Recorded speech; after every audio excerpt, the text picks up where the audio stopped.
none that I more love than myself. Out of our way, I say! Journey, good hearts! I have great comfort from this fellow. Methinks he hath no drowning mark upon him.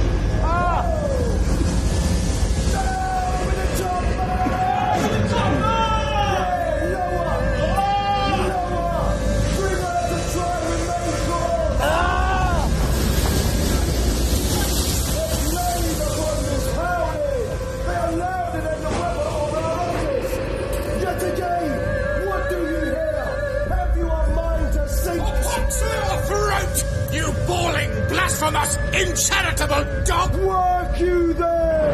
Ah, you insolent noisemaker! We're less afraid to be drowned than thou art! I'll warrant him for drowning, though the ship were no stronger than a nutshell!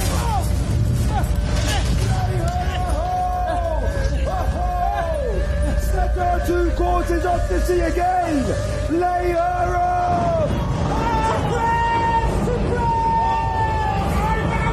We are merely cheated of our lives, my God!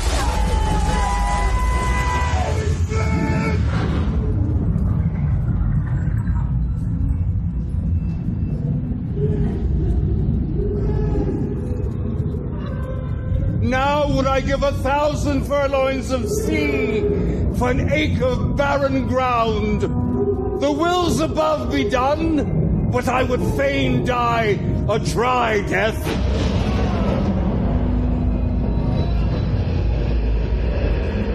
If by your art, my dearest father, you have put the wild waters in this roar, allay them! The sky, it seems, would pour down stinking pitch, but that the sea, mounting to the welkin's cheek, dashes the fire out. Oh, I have suffered with those that I saw suffer. A brave vessel who had no doubt some noble creature in her dashed all to pieces.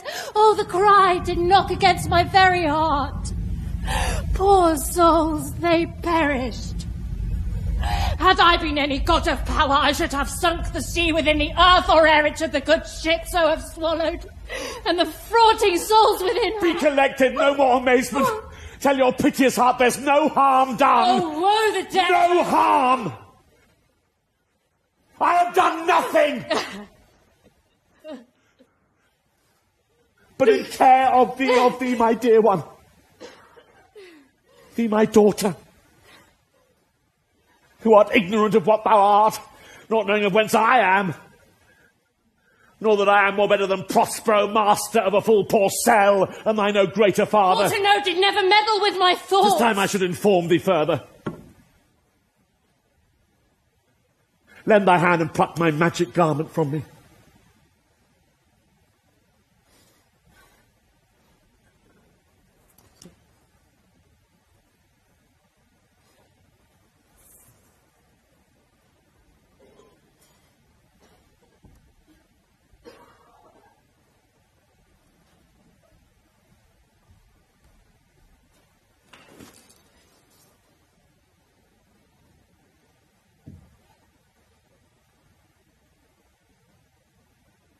Lie there, my art.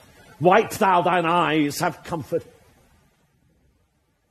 The direful spectacle of the wreck which touched the very virtue of compassion in thee, I have with such provision in mine art so safely ordered, that there is no soul, no, not so much perdition as an hair, bitted to any creature in the vessel, which thou heardst cry, which thou sawest sink. Sit down. For thou must now know further. You have often begun to tell me what I am, and stopped, concluding, stay, not yet. The hour's now come. The very minute bids thee ope thine ear. Obey and be attentive. Canst thou remember a time before we came unto this cell? I do not think thou canst, for then thou wast no doubt 3 years old. Certainly, sir, I can. By what? By any other house or person? Of anything the image tell me that hath kept with thy remembrance? 'Tis far off, and rather like a dream than an assurance that my remembrance warrants. Had I not 4 or 5 women once that tended me? Thou hadst. And more, Miranda. But how is it that this lives in thy mind? What seest thou else in the dark, backward an abysm of time? If thou rememberest aught ere thou camest here, how thou camest here, thou mayest. But that I do not.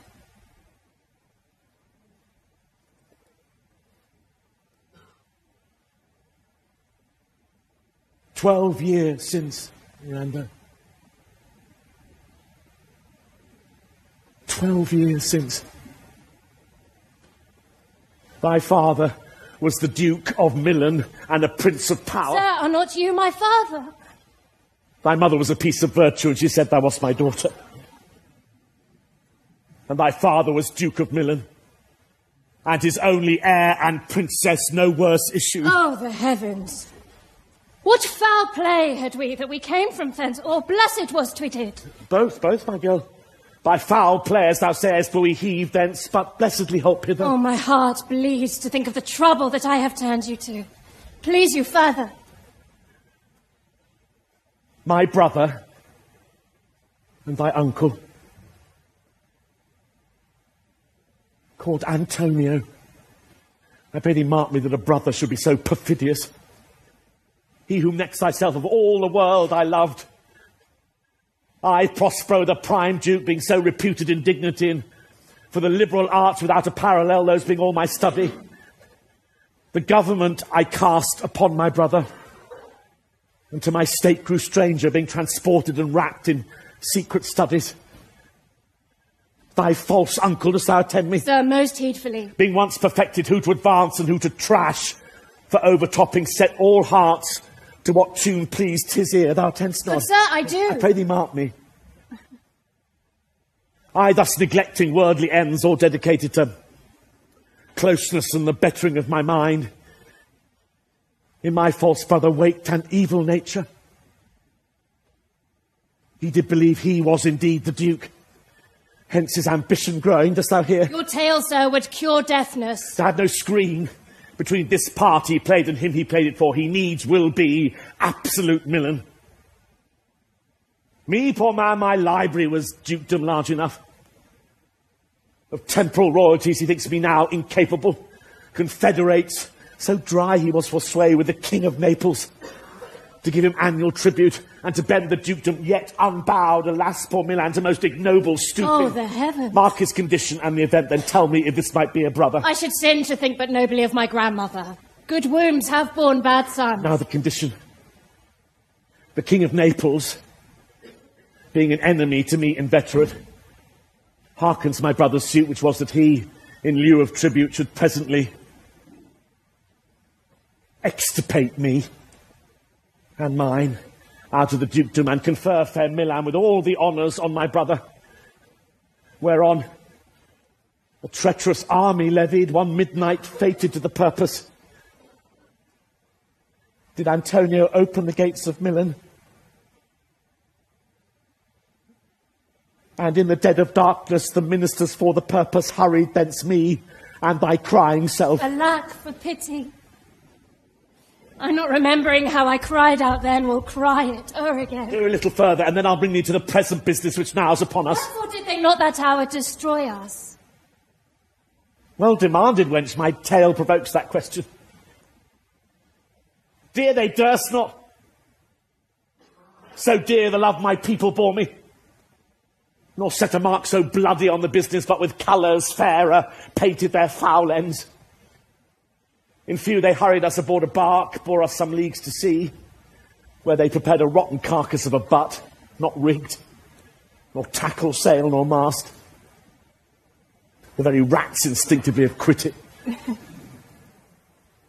There they hoist us, to cry to the sea that roared to us, to sigh to the winds whose pity sighing back again did us but loving wrong. Alack, what trouble was I then to you? Cherubim, thou wast, that did preserve me. Thou didst smile, infused with a fortitude from heaven, when I have decked the sea with drops full salt under my burden groaned, which raised in me an undergoing stomach to bear up against what should ensue. How came we ashore? By providence divine, some food we had and some fresh water. that a noble Neapolitan, Gonzalo, out of his charity to give us. And knowing I love my books, he furnished me from mine own library with volumes that I prize above my dukedom. Would I might but ever see that man! Now I arise. Sit still and hear the last of our sea sorrow. Here in this island we arrived, and here by thy schoolmaster, made thee more profit than other princes can, that have more time for vainer hours, and tutors not so careful. Heavens, thank you for it. But now I pray you, sir, for still 'tis beating in my mind, your reason for raising this sea storm. No, thus far forth. By accident most strange. Bountiful fortune. Now, my dear lady, hath mine enemies brought to this shore, and by my prescience I find my zenith doth depend upon a most auspicious star, whose influence, if now I court not, but omit, my fortunes will ever after droop. Here cease more questions. Shh.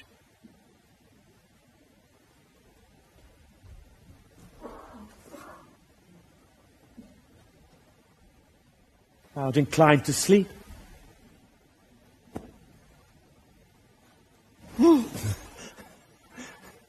Tis a good dullness. Oh, give it way.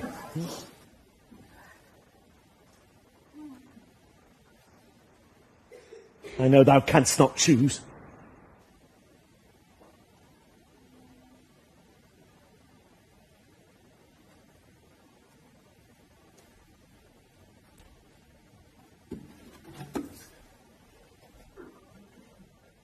Come away, servant. Come. I'm ready now. Approach, my Ariel. Come. All hail, great master, grave sir, hail. I come to answer thy best pleasure, be it to fly, to swim, to dive into the fire, to ride on the curled cloud. To thy strong bidding, task, Ariel, and all his qualities. Hast thou spirit performed to point the tempest that I bade thee? To every article. I boarded the king's ship, now on the beak, now in the waist, the deck, in every cabin, I flamed amazement. Sometime I divide and burn in many places. On the topmast, the yards and bowsprit would I flame distinctly, then meet and join. Jove's lightning, the precursors of the dreadful thunderclaps, more momentary in sight outrunning were not. The fire and cracks of sulphurous roaring, the most mighty Neptune seemed to besiege and make his bold waves tremble, yea, his dread trident shake. My brave spirit, who was so firm, so constant, that this coil would not infect his reason. Not a soul but felt a fever of the mad, and played some tricks of desperation. All but mariners plunged in the foaming brine, and quit the vessel, then all afire with me.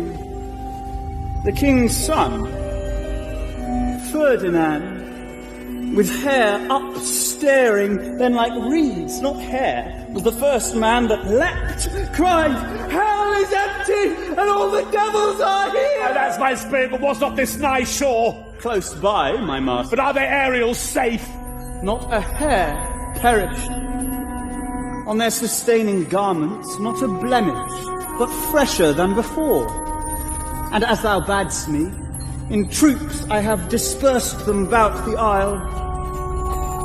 The king's son have I landed by himself, whom I left cooling of the air with sighs, in an odd angle of the isle, and sitting, his arms in this sad knot. Of the king's ship, the mariners, say how thou hast disposed, and all the rest of the fleet.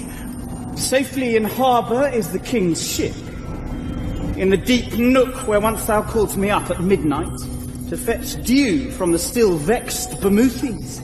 There she's hid. The mariners, all under hatches stowed, I have left asleep. And for the rest of the fleet, which I dispersed, they all have met again, and are upon the Mediterranean float, bound sadly home for Naples, supposing that they saw the king's ship wrecked, and his great person. Ariel, thy charge exactly is performed. There's more work. What is the time of the day? Past the mid-season. At least 2 glasses. The time twixt 6 and now must by us both be spent most preciously. Is there more toil? Since thou dost give me pains, let me remember thee what thou hast promised, which is not yet performed me. And now? Moody? What is thou canst demand? My liberty! Before the time be out no more. I prithee remember I have done thee worthy service. Told thee no lies, made thee no mistakings, served without or grudge or grumblings. Thou did promise to bait me a full year. Dost thou forget from what a torment I did free thee? No. Thou dost and think'st 'tis much to tread the ooze of the salt deep, to run upon the sharp wind of the north, to do me business in the veins of the earth when it is baked with frost. I do not, sir. Thou liest! Malignant thing! Hast thou forgot the foul witch Sycorax, who with age and envy was grown into a hoop? Hast thou forgot her? No, sir. Thou hast, where was she born? Speak, tell me! In Argia. Oh, was she so? I must once in a month recount what thou hast been which thou forgett'st. This damned witch Sycorax, for mischiefs manifold and sorceries terrible to enter human hearing, from Argia thou knowest was banished. For one thing she did, they would not take her life. Is not this true? Aye, sir. This blue-eyed hag was hither brought with child, and here was left by the sailors. Thou, my slave, as thou reports thyself, was then her servant, and for thou wast a spirit too delicate to act her earthly and abhorred commands, refusing her grand hests, she did confine thee into a cloven pine, within which rift imprisoned thou didst painfully remain 12 years, within which space she died, and left thee there, where thou didst vent thy groans as fast as mill wheels strike. Then was this island safe with the sun that she did litter here, a freckled whelp, hag-born, not honoured with a human shape. Yes, Caliban, her son. Dull thing, I say, so he that Caliban, whom now I keep in service. Thou best knowest what torment I did find thee in. Thy groans did make wolves howl and penetrate the breasts of ever angry bears. It was a torment to lay upon the damned, which Sycorax could not again undo. It was mine art, when I arrived and heard thee, that made gape the pine and let thee out. I thank thee, master. Thou more murmurest, I will rend an oak and peg thee in his knotty entrails till thou hast howled away 12 winters. Pardon, master. I will be correspondent to command, and do my spriting gently. Do so. And after 2 days I will discharge thee. That's my noble master. What shall I do?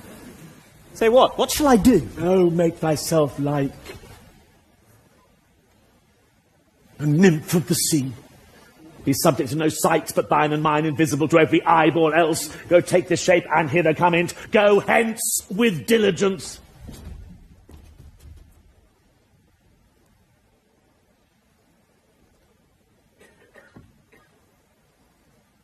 Awake, dear heart.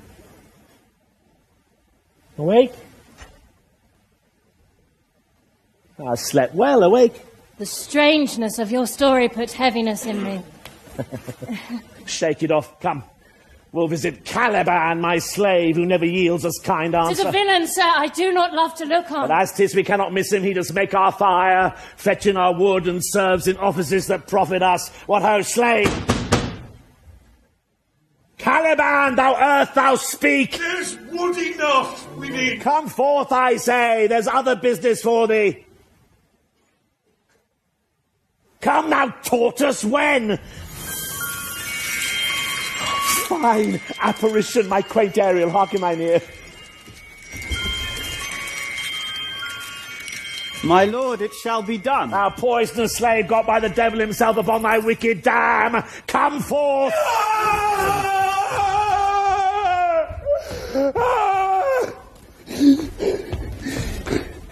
as wicked dew, as ere my mother brushed with raven's feather from unwholesome fen, drop on you both, a southwest, blow on ye, and blister you all o'er. But this be sure, tonight thou shalt have cramps, side stitches that shall pen my breath up. Urchin shall for that vast of night that they may work all exercise on thee. Thou shalt be pinched as thick as honeycomb, each pinch more stinging than bees that made them. I must eat my dinner. This island's mine, by Sycorax my mother, which thou takest from me. When thou camest first, thou strokest me, and made much of me, would give me water with berries in't, and teach me how to name the bigger light, and how the less that burn by day and night. And then I loved thee, and showed thee all the qualities of the isle, the fresh springs, brine pits, barren place and fertile. Cursed be I that did so. All the charms of Sycorax, toads, beetles, bats, light on you!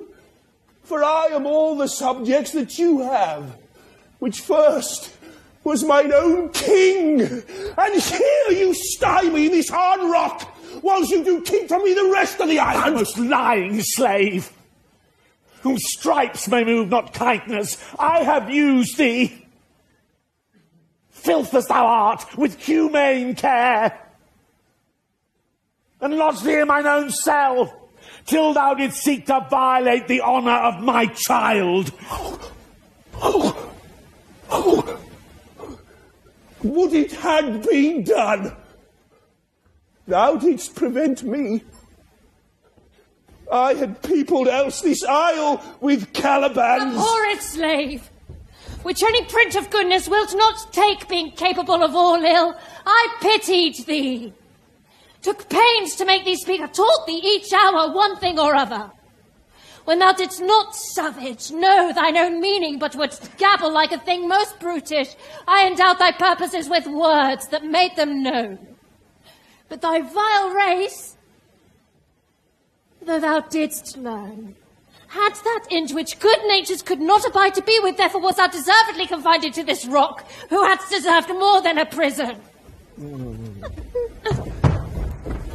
You taught me language, and my provenance is, I know how to curse. The Red Plague rid you for learning me your language. Accede hence.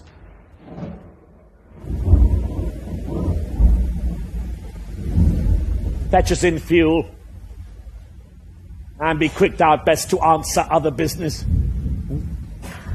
Shrugs thou malice. If thou neglectst or dost unwillingly what I command, I'll rack thee with old cramps, fill all thy bones with aches, make thee roar that beasts shall tremble at thy din. No! Pray you! I must obey. His art is of such power, it would control my damn's god, Setebos, and make a vassal of him. So, slave, hence.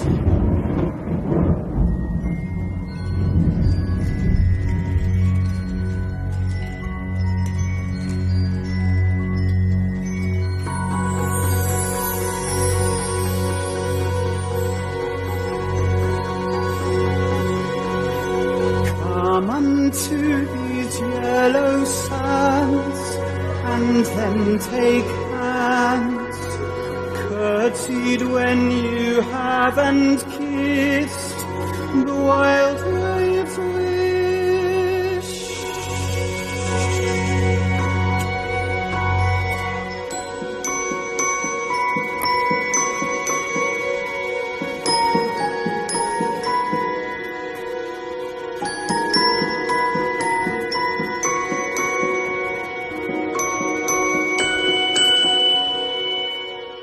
Foot it featly here and there, and sweet sprites the burden bear.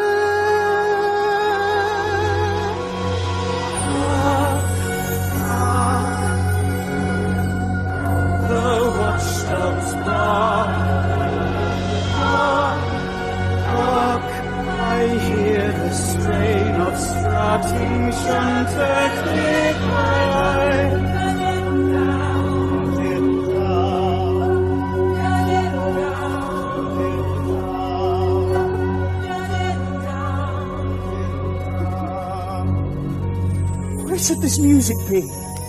In the air or the earth? Sounds no more. And sure it waits upon some god of the island. Sitting on a bank, weeping again the king, my father's wreck, this music crept by me upon the waters, allaying both their fury and my passion with its sweet air.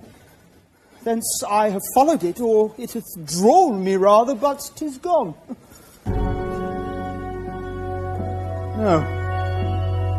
No, it begins again.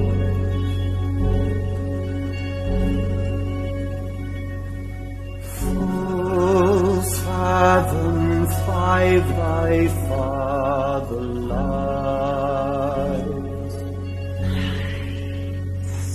Of his bones are coral made. Those are pearls that were his eyes. Nothing of him that doth fade, but doth suffer a sea change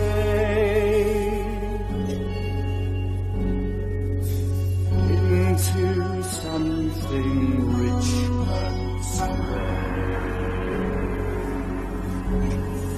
Sea nymphs alley ring his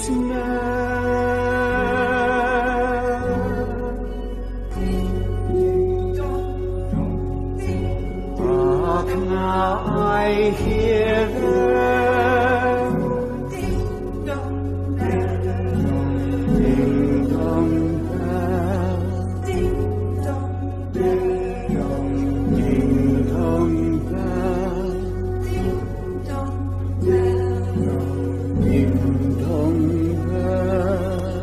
Did he just remember my drowned father?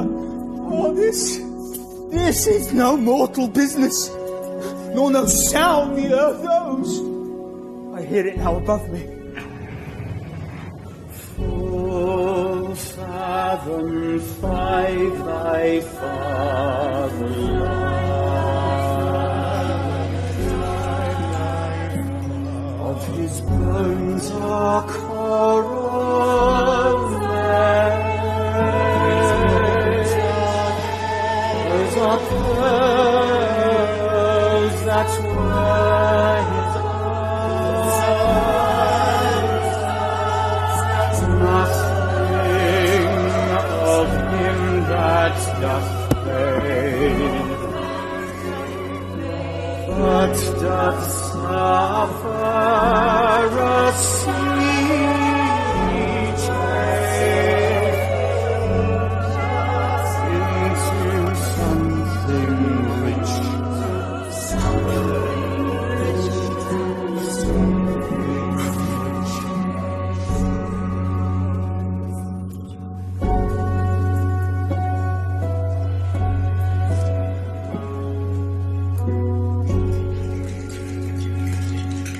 Fringed curtains of thine eye advance, and say what thou seest yon. What is? A spirit! Lord, how it looks about. Believe me, sir, it carries a brave form. But 'tis a spirit. No, wench, it eats and sleeps and hath such senses as we have such. This gallon which thou seest was in the wreck, and but is something stained with grief, that's beauty's canker. Thou mightst call him a goodly person. He's lost his fellows and strays about to find them. I might call him a thing divine. For nothing natural I ever saw so noble. It goes on, I see, as my soul prompts it. Spirit, find spirit, I'll free thee within 2 days for this. Oh, most sure the goddess, on whom these airs attend. Vouchsafe, my prayer may know if you remain upon this island, and that you will some good instruction give how I may bear me here. My prime request, which I do last pronounce, is, you wonder if you be maid or no. No wonder, sir, but certainly a maid. My language, heavens! I am the best of them that speaks this speech, whereas it were to spoken. How the best? What wert thou if the King of Naples heard thee? A single thing, as I am now, wonders to hear thee speak of Naples. He does hear me, and that he does, I weep. Myself am Naples, whom with mine eyes never since at ebb beheld the king my father wrecked. Alack for mercy! At the first sight they have changed eyes. Delicate Ariel, I'll set thee free for this. A word, good sir. I fear you have done yourself some wrong. A Why word. speaks my father so ungently? This is the third man that e'er I saw. The first that e'er I sighed for. Oh, pity moved my father to be inclined my way. Oh, if a virgin and your affection not gone forth, I'll make you the Queen of Naples. Soft. They are both in either's powers, but this swift business I must uneasy make, lest too light winning make the prize light. One word more, I charge thee that thou attend me. Thou dost here usurp the name thou owest not, and hast put thyself upon this island as a spy to win it from me, the lord on't. No, as I'm a man. There's nothing ill can dwell in such a temple. If the ill spirit hath so fair a house, good things will strive to dwell with. Follow. Speak not you for him, he's a traitor. Come, I'll manacle thy neck and feet together. Sea water shalt thou drink, thy food shall be the fresh brook mussels, withered roots and husks, wherein the acorn cradled. Follow. No! I will resist such entertainment till mine enemy has more power. Oh, dear father, make not too rash a trial of him, for he's gentle and not fearful. What I say, my foot, my tutor?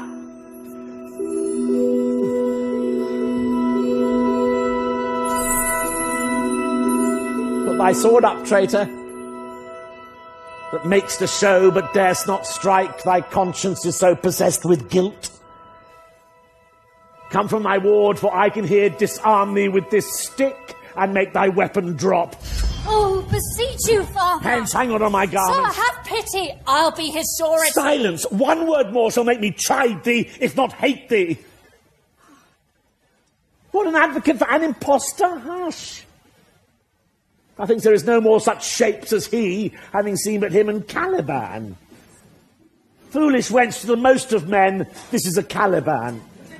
And they to him are angels. My affections are then most humble. I have no ambition to see a goodlier man. Come on, obey, thy nerves are in their infancy again and have no vigour in them.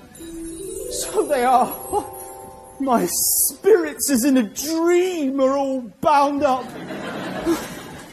My father's loss, the weakness which I feel, the wreck of all my friends, nor this man's threats to whom I am subdued, are but light to me. Might I but through my prison once a day behold this maid. All corners else of the earth, let liberty make use of. Space enough have I in such a prison. It works.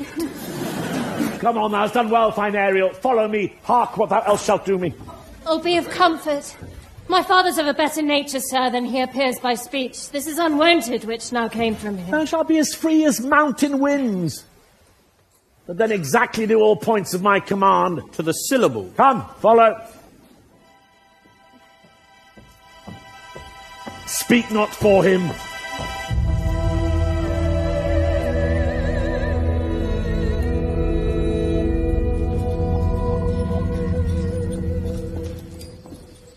Beseech you, sir.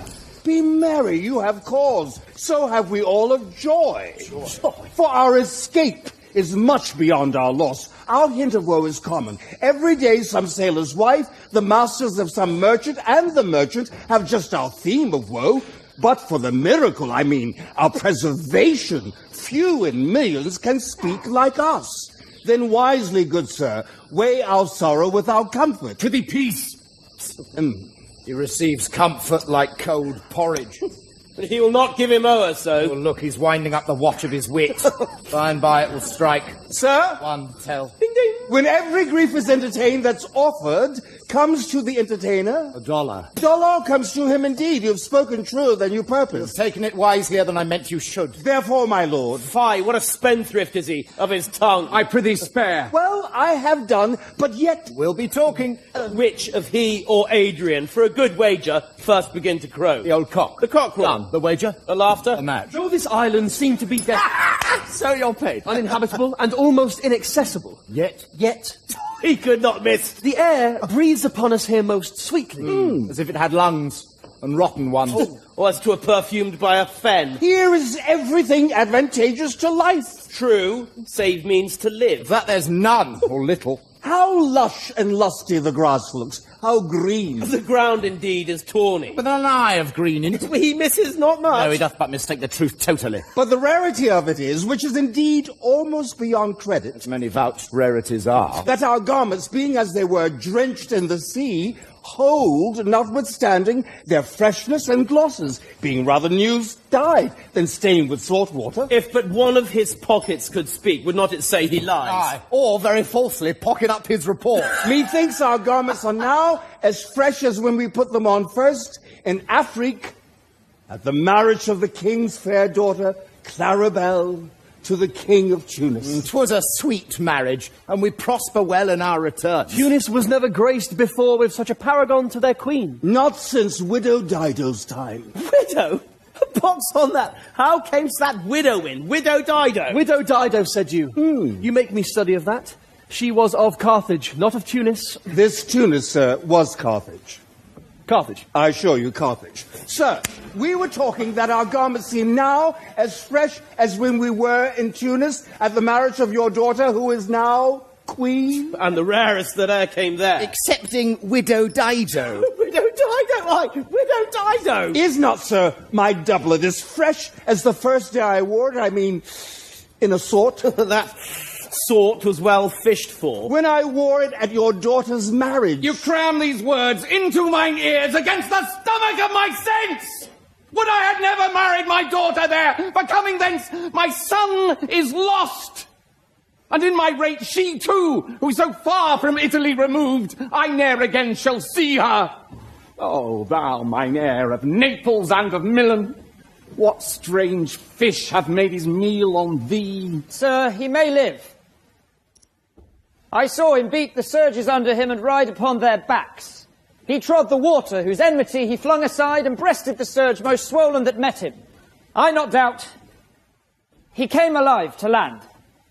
No, he's gone! Sir, you may thank yourself for this great loss that would not bless our Europe with your daughter, but rather loose her to an African. Prithee, peace! You kneel to an important otherwise by all of us. Now we've lost your son. I fear forever.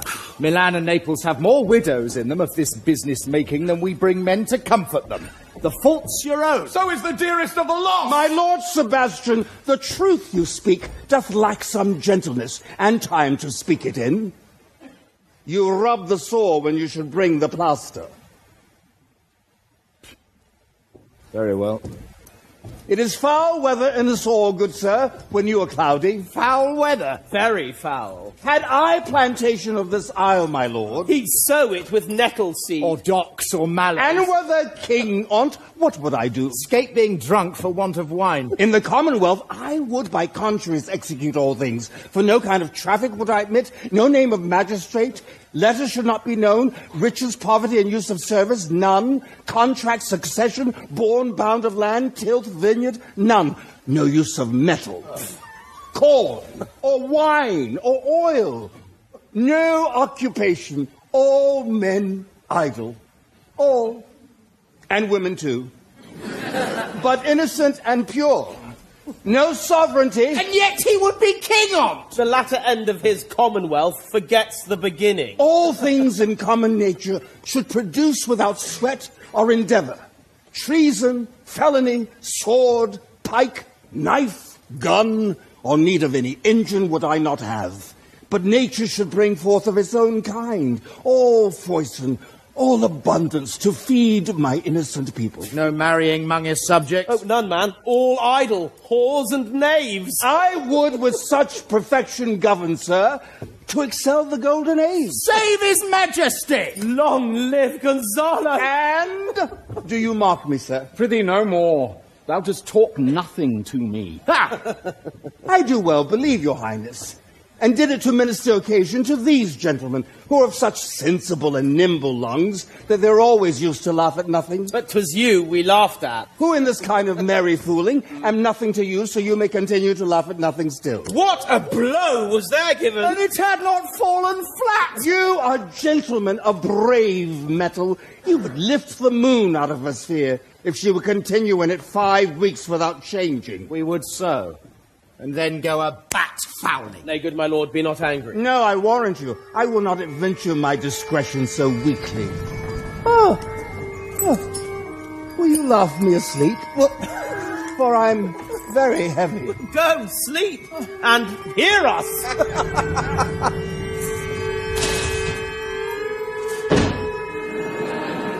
What? All so soon asleep? I wish mine eyes would with themselves shut up my thoughts. I find they are inclined to do so. Oh, please you, sir, do not omit the heavy offer of it. It seldom visits sorrow. When it doth, it is a comforter. We too, my lord, will guard your person while you take your rest and watch your safety. Thank you. Wondrous heavy. What a strange drowsiness possesses them. 'Tis our quality of the climate. Why doth it not then our eyelids sink? I find not myself disposed to sleep. Nor I. My spirits are nimble. They fell together all as by consent. They dropped as by a thunderstroke. What might... Worthy Sebastian, what might... No, no more. And yet, methinks I see it in thy face. What thou shouldst be.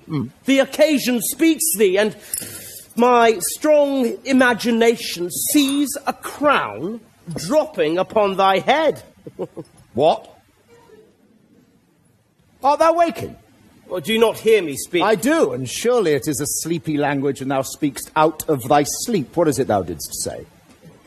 This is a strange repose, to be asleep with eyes wide open, standing, speaking, moving, and yet so fast asleep. Noble Sebastian, thou lett'st thy fortune sleep, die, rather, winkst whilst thou art waking. Thou dost snore distinctly. There's meaning in thy snores. I am more serious than my custom. You must be so too, if heed me, which to do trebles the o'er. Well, I am standing water. I'll teach you how to flow. Do so, to ebb hereditary sloth instructs me. Oh, if you but knew how you the purpose cherish, whilst thus you mock it. Ebbing men, indeed, most often do so near the bottom run by their own fear or sloth. Prithee say on, the setting of thine eye and cheek proclaim the matter from thee. Thus, sir, although this lord hath here almost persuaded the king his son's alive, 'tis as impossible that he's undrowned as he that sleeps here swims. I have no hope that he's undrowned. Oh, out of that no hope. What great hope have you? Will you grant with me that Ferdinand is drowned? He's gone. And tell me, who's the next heir of Naples? Claribel. Well, she that is queen of Tunis. She that dwells 10 leagues beyond man's life. She that from Naples can have no note till newborn chins be rough and razorable.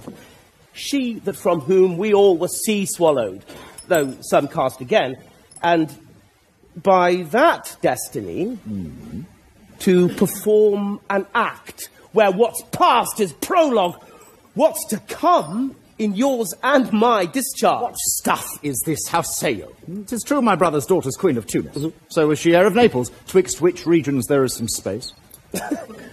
A space whose every cubit seems to cry out, how shall that Claribel measure us back to Naples? Keep in Tunis and let Sebastian wake.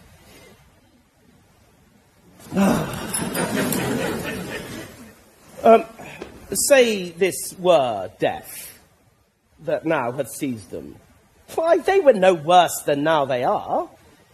There be that can rule Naples as well as he that sleeps.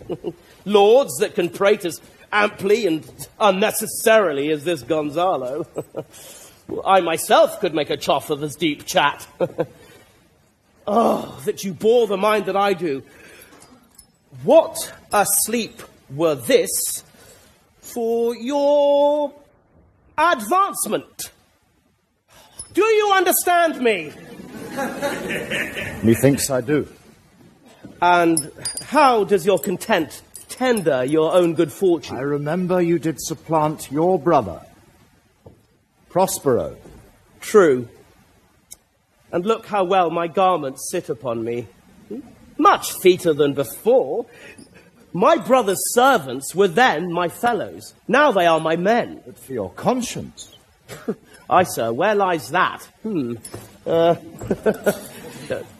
If it were a blister, 'twould put me to my slipper, but I feel not this deity in my bosom. 20 consciences stand twixt me and Millen. Candid be they, and melt ere they molest. Here lies your brother. He's no better than the earth he lies upon.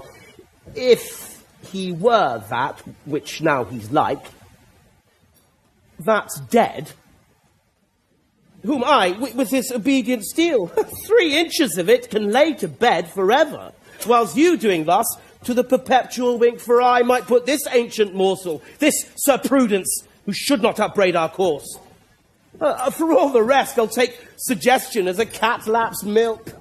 They'll tell the clock to any business that we say befits the hour. Thy case, dear friend, shall be my precedent. As thou gotst Milan, I'll come by Naples. Draw thy sword. One stroke shall free thee from the tribute which thou payest, and I, the king, shall love thee.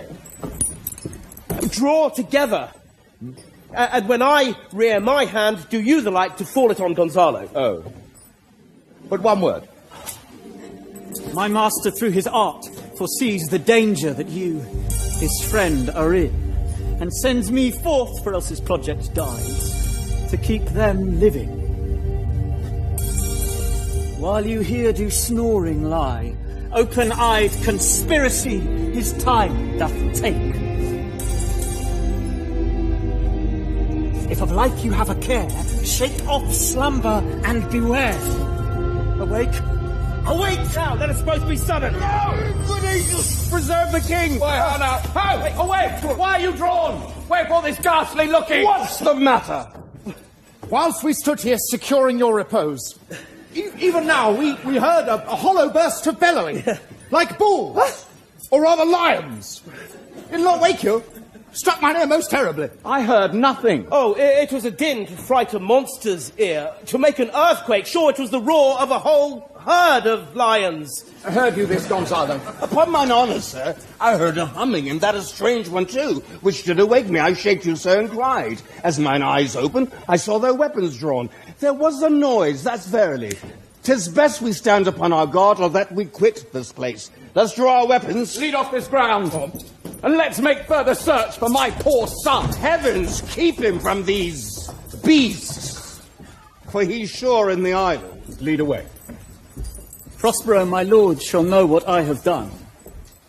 So, king, go safely on to seek thy son.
affections that the sun sucks up from bogs, fens, flats, on prosper fall, and make him by inch meal a disease.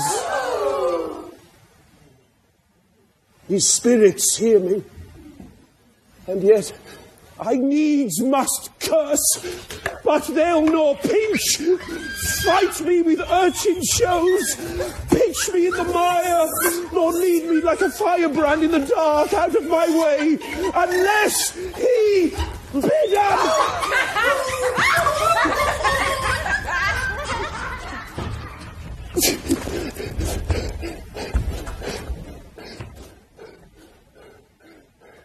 But for every trifle are they set upon me. Sometime like apes that mow and chatter at me and after bite me. Then like hedgehogs which lie tumbling in my barefoot way and mount their pricks at my footfall. Sometime am I all wound with adders, who with cloven tongues do hiss me into madness. Lo! Now, lo! Here comes a spirit of his, and to torment me for bringing wood in slowly, I'll fall flat. Perchance he will not mind me. He is neither bush nor shrub to bear off any weather at all, and another storm brewing. I hear it sing in the wind. Oh, God, the wind. Go,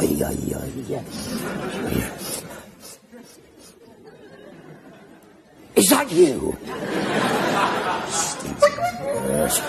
Yon same black cloud, yon huge one, looks like a foul bombard that would shed his liquor. If it should thunder, as it did before, I know not where to hide my head. Yon same cloud cannot choose but fall by pailfuls. Oh, Shakespeare.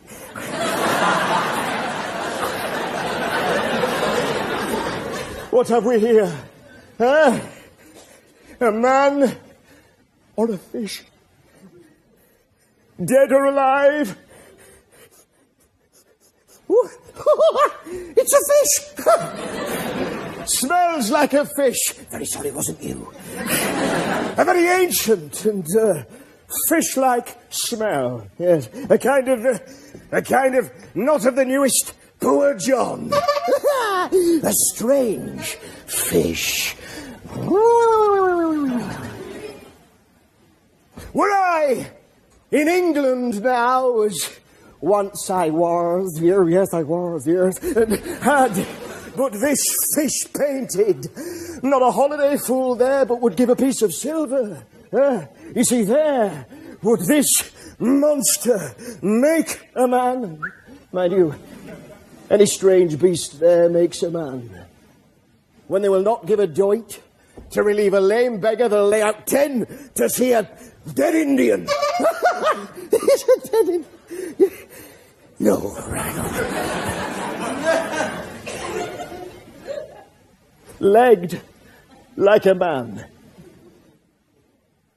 Fins like arms. Warm are my troth. I do now let loose my opinion. Hold it no longer. This is no fish. Thank you.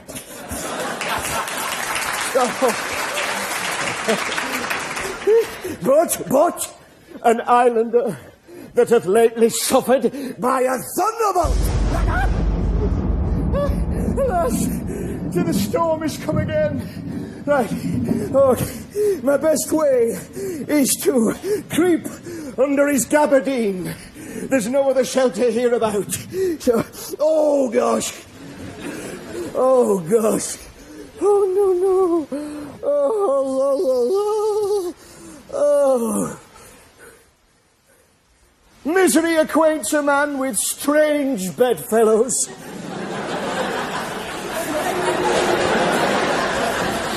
I will here shroud till the dregs of the storm be past. I shall no more to see. Here shall I die ashore. No. This is a very scurvy tune to sing at a man's funeral, no? Well, here's my comfort. Eh? What the That's all right. The master, the swabber, the boatswain, and I, the gunner and his mate, loved Moll and Meg and Marjorie, but none of us cared for Kate. For she had a tongue with a tang, one cried to a sailor, "Go hang!" She loved not the savour of tar nor of pitch, yet a tailor might scratch her where'er she did eat. Yeah, you love it, don't you? But then to sea, boys, and let her go hang. No! This is a very scurvy tune too, no? But here's my comfort. Do not torment me!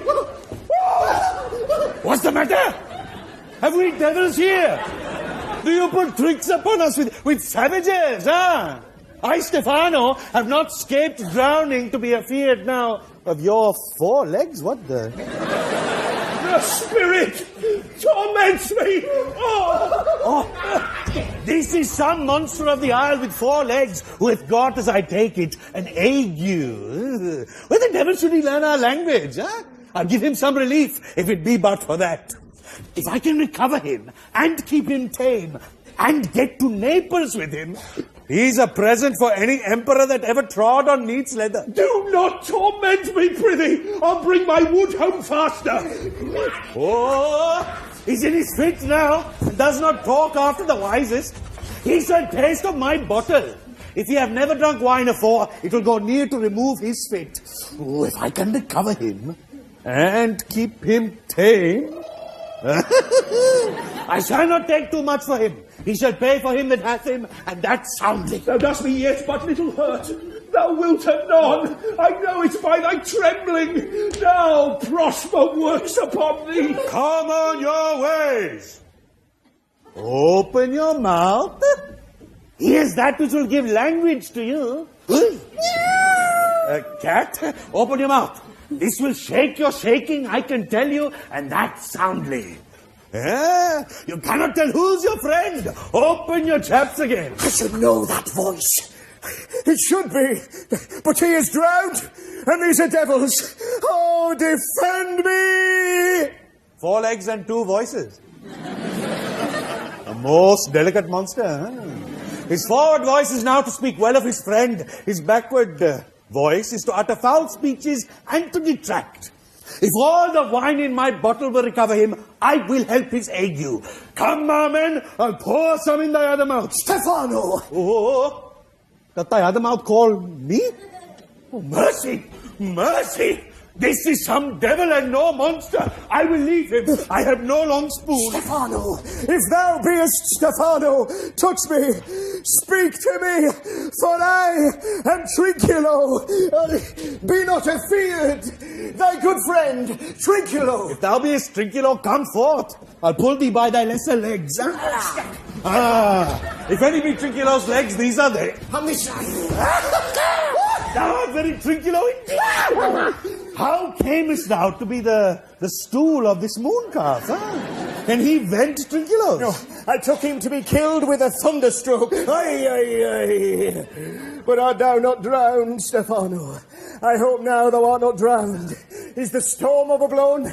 I hid me under the dead mooncalf's gabardine for fear of the storm. And art thou living, Stefano? Oh, Stefano! 2 Neapolitans! Scape! I prithee, turn me not about, my stomach is not constant, eh? These be fine things, and if they be not sprites, that's a brave god, and there's celestial liquor. I will kneel to him. How did thou escape?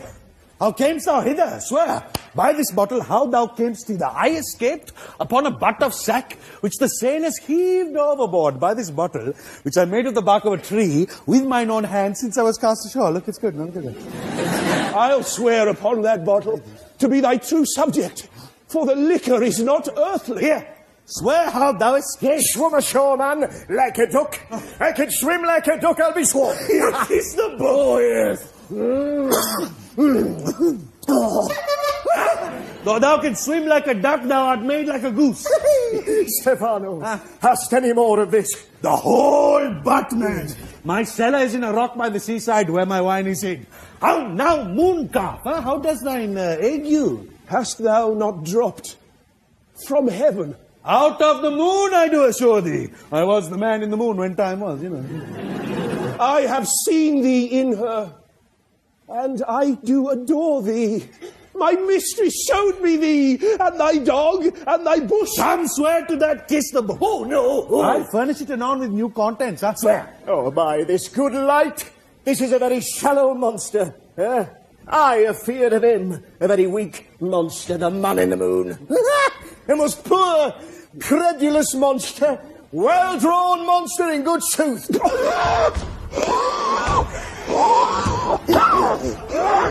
I'll show thee every fertile inch of the island, and I will kiss thy foot.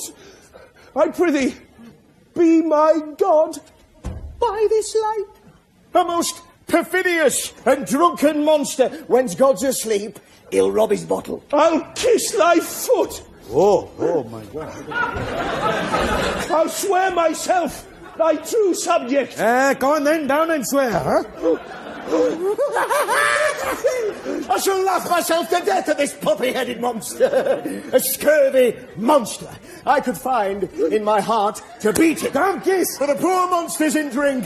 Oh, an abominable monster. I'll show thee the best springs. I'll pluck thee berries. I'll fish for thee and get thee wood enough. A plague upon the tyrant that I serve.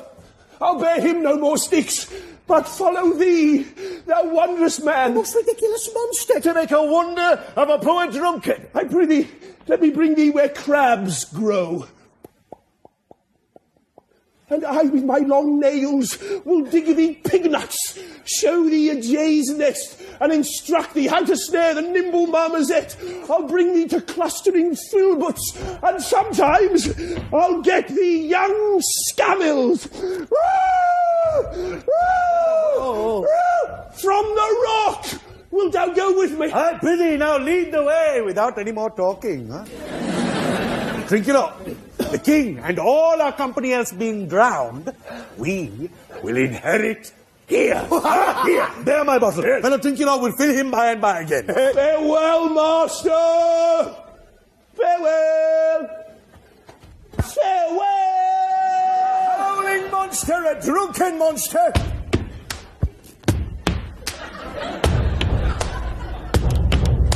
No more dams I'll make for fish, nor fetching, firing, and requiring, nor scrape trencher, nor wash dish. Ban! Ban! Caliban! As a new master, get a new man. As a new master, get a new man. Freedom! Haide! Freedom! Haide! Freedom! Freedom!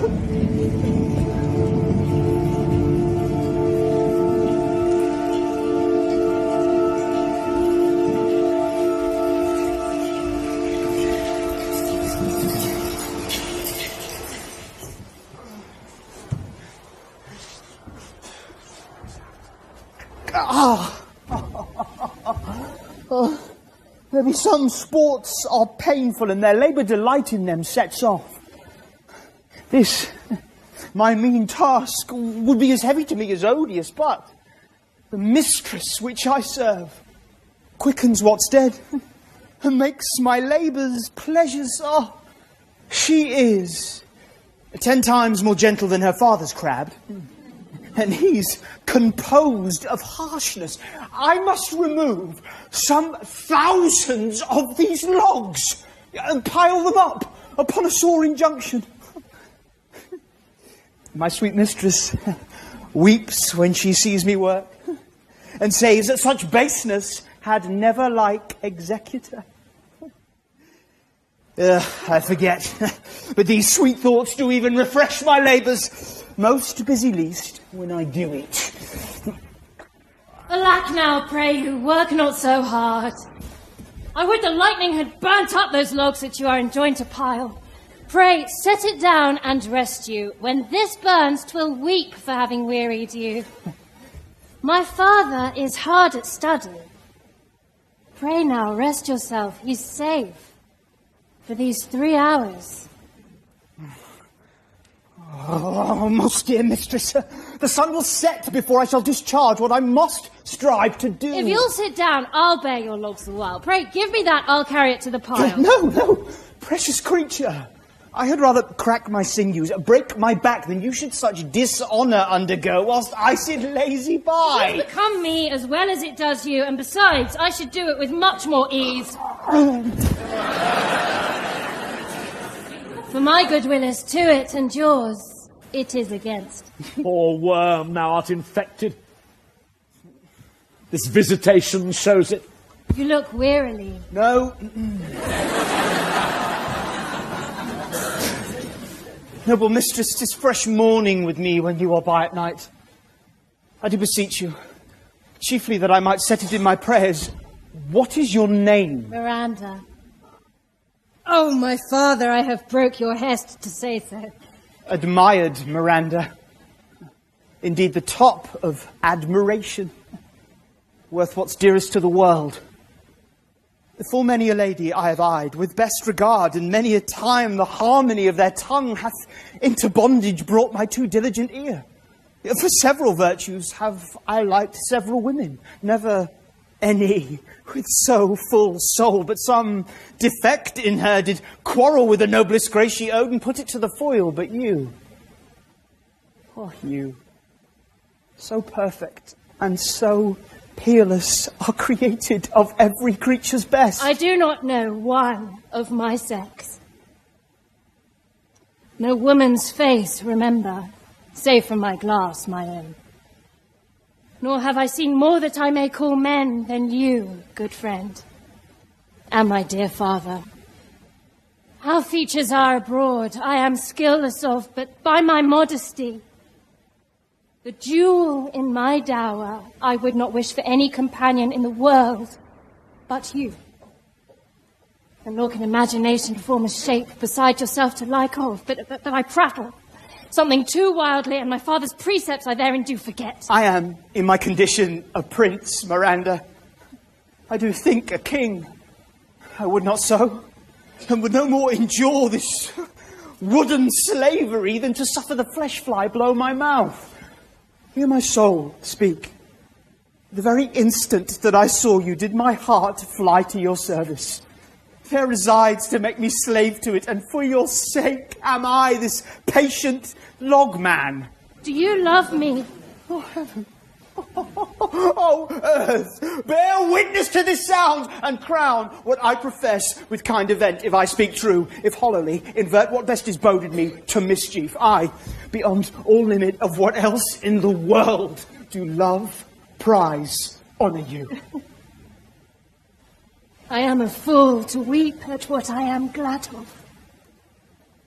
Fair encounter of two most rare affections. Heavens rain grace on that which breeds between them. Wherefore weep you? At mine unworthiness, that dare not offer what I desire to give, and much less take what I shall die to want. But this is trifling. And all the more it seeks to hide itself, the bigger bulk it shows. Hence, bashful cunning. And prompt me plain and holy innocence. I am your wife, if you will marry me. If not, I'll die your maid. To be your fellow you may deny me, but I'll be your servant, whether you will or no. My mistress, dearest, and I thus humble ever. My husband, then? Aye, with heart as willing as bondage yet of freedom. Here's my hand. And mine. with my heart in it.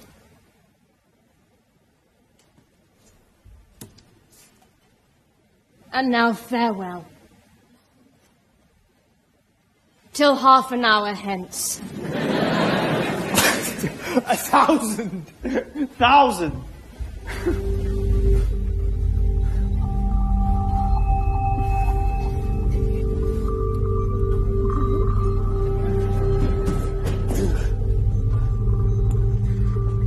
So glad of this as they, I cannot be.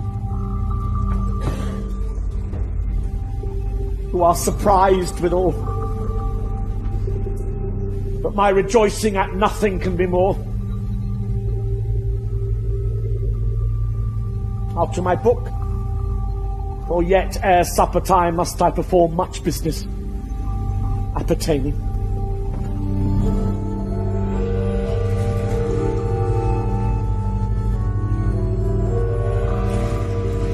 Fire Lake, and I can go no further, sir. My old bones ache. Ha! Here's a maze trot indeed of forthrights and meanders. By your patience, I needs must rest me. Oh Lord, I cannot blame thee, who am myself attached with weariness to the dulling of my spirits. Sit down and rest. Even here I will put off my hope and keep it no longer for my flatterer. He is drowned, whom thus we stray to find, and the sea mocks our frustrate search on land. Well, let him go. I'm right glad that he's so out of hope. Do not for one repulse forgo the purpose that you resolve to effect. The next advantage will we take thoroughly. Let it be tonight, for now they are oppressed with travail. They will not nor cannot use such vigilance as when they are fresh. I say tonight, no more. What harmony is this, my good friends? Hark! Marvellous sweet music. Give us kind keepers, heavens, what were these? A living drollery. Now I will believe that there are unicorns. But in Arabia there is one tree, the phoenix throne, one phoenix at this hour reigning there. Well, I'll believe both. And what does else want credit will come to me, and I'll be sworn 'tis true. Travellers ne'er do lie, though fools at home condemn 'em. If in Naples I should report this now, would they believe me? If I should say I saw such islanders, for certes, these are people of the island, who though they are of monstrous shape, yet note their manners are more gentle, kind, than of our human generation you shall find many, nay, almost any. Honest Lord, thou hast said well. For some of you there present are worse than devils. I cannot too much muse. Such shapes, such gesture, and such sound, expressing, although they want the use of tongue, a kind of excellent dumb discourse. Praise in departing. They vanished strangely. No matter, since they have left their viands behind, for we have stomachs.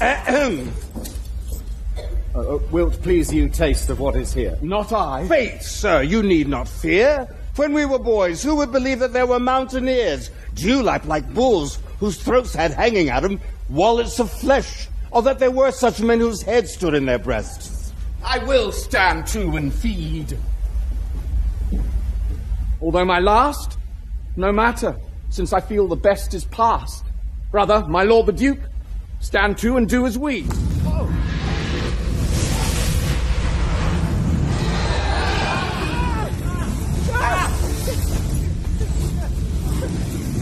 You are three men of sin, Whom destiny, that hath to instrument this lower world and what is in't, the never surfeited sea, hath caused to belch up you.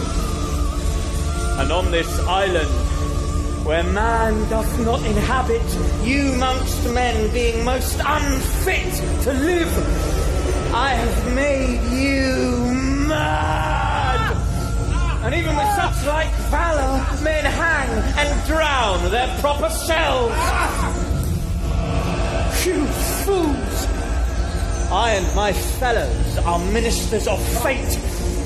The elements of whom your swords are tempered may as well wound the loud winds, or with bemocked at stabs kill the still closing waters, as diminish one dowel that's in my plume.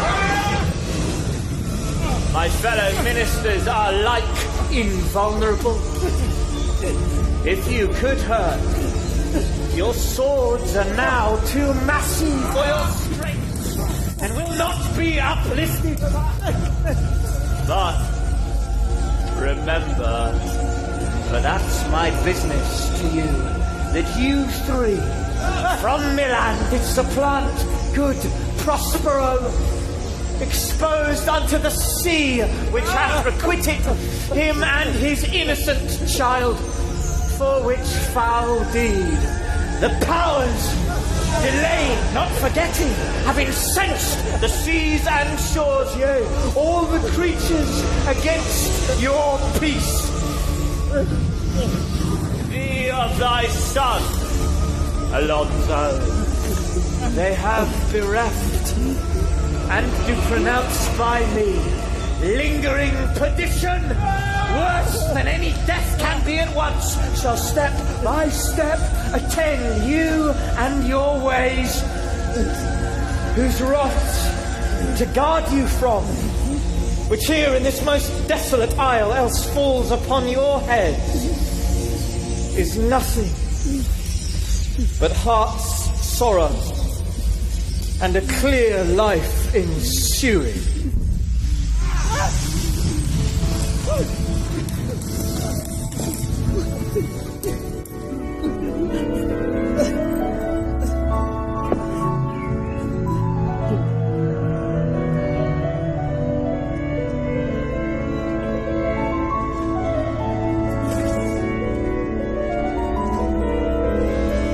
Bravely the figure of this harpy hast thou performed, my Ariel. A grace it had, devouring. Of my instruction hast thou nothing bated in what thou hadst to say. My high charms work, and these mine enemies are all knit up in their distractions. They now are in my power. And in these fits I leave them, while I visit young Ferdinand, whom they suppose is drowned, and his and mine loved darling. In the name of something holy, sir, why stand you in this strange stare? Oh, it is monstrous! Monstrous! Methought the billows spoke and told me of it. The winds did sing it to me, and the thunder, that deep and dreadful organ pipe, pronounced the name of Prosper. It debased my trespass. Therefore my son in the ooze is bedded, and I'll seek him deeper than air plumbing sounded, and with him there lie muddied. One fiend at a time, I'll fight their legions! My second! All three of them are desperate. Their great guilt, like poison given to work a great time after, now begins to bite the spirits. I do beseech you that of suppler joints, follow them swiftly, and hinder them from what this ecstasy may now provoke them to. Follow me!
Dare not me, huh? When the butt is out, we will drink water, not a drop before. Therefore, bear up and board. Aye. Servant monster, drink to me. Servant monster, the folly of this island. They say there are but 5 upon this isle. We are 3 of them. If the other two be brained like us, the state totters. Drink, servant monster, when I bid thee. Thy eyes are almost set in thy head. Where should they be set else? He were a brave monster indeed if they were set in his tail. My man monster has drowned his tongue in sack. For my part, the sea cannot drown me. I swam ere I recovered the shore 35 leagues off and on. Moon calf, speak once in thy life if thou beest a good moon calf.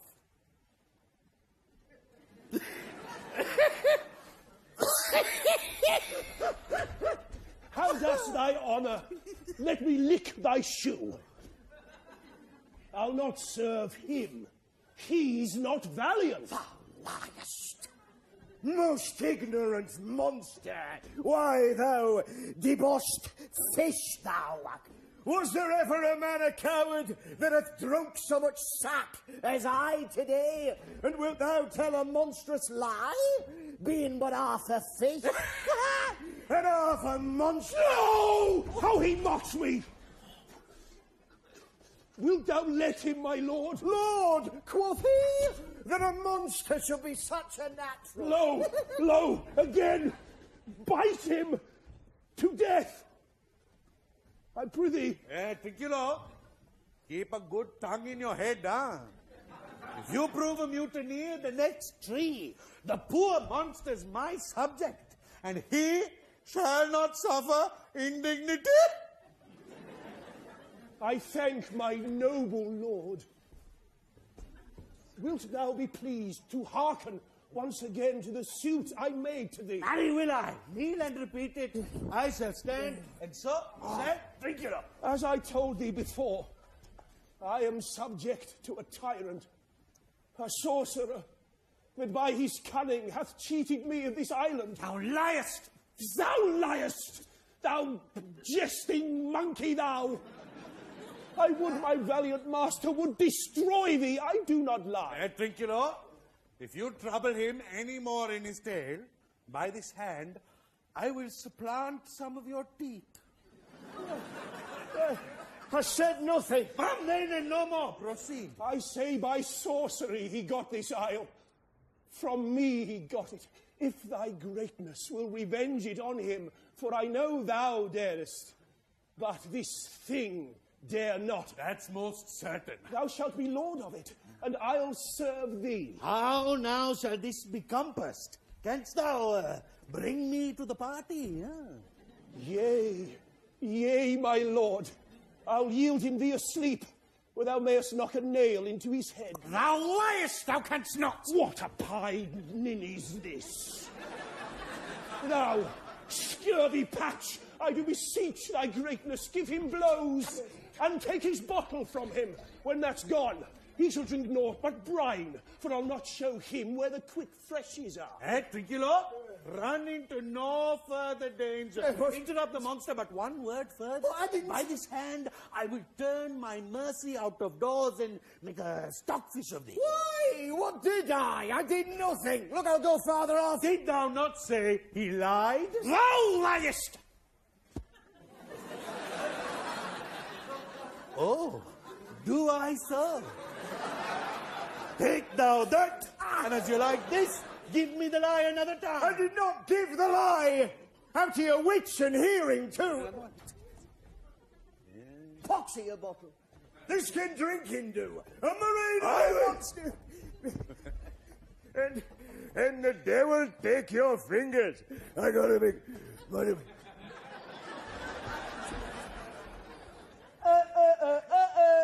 Now, forward with your tale. I prithee, stand further off. Beat him enough. After a little time, I'll beat him to... Hey, stand further! All right!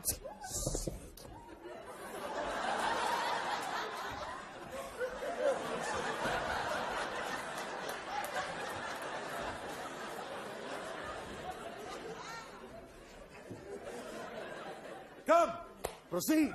Why, as I told thee, 'tis a custom with him in the afternoon to sleep. There thou mayest brain him, having first seized his books, or with a log batter his skull, or paunch him with a stake, or cut his wizard. With thy knife remember first to possess his books, for without them he's but a sot, as I am, nor hath not one spirit to command. They all do hate him, as rootedly as I. Burn but his books. He has brave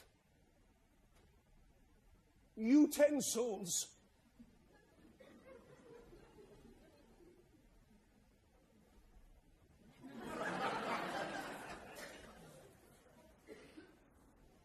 Or so he calls them.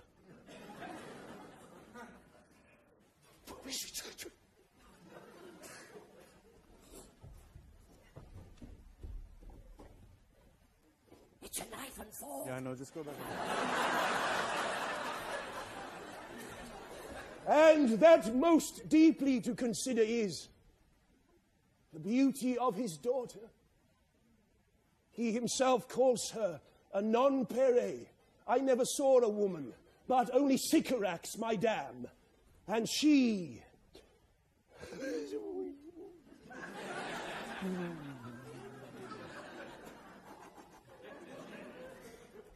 But she as far surpasseth Sycorax, as greatest does least. Is it so brave a lad? Aye, Lord, she will become thy bed, I warrant, and bring thee forth brave brood. Monster, I will kill this man.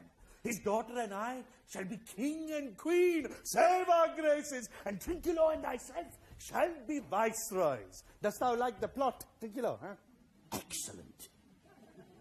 Give me your hand. I'm sorry I beat thee.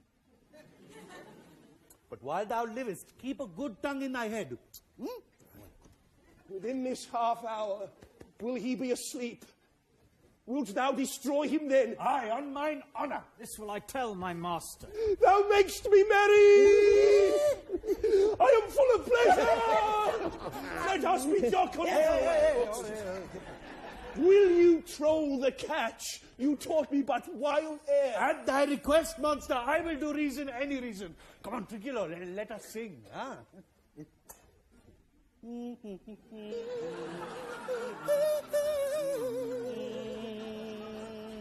3, 4. Scout him, scout him, scout him, scout him, Lord is free. Scout him, scout him, scout him, scout him, Lord is free. That's not the tune. What is this saying? This is the tune of our catch, played by the picture of nobody. If thou beest a man, show thyself in thy likeness. If thou beest a devil, take it as thou list. Forgive me my sins. He that dies pays all debts. I defy thee. Hey, mercy upon us.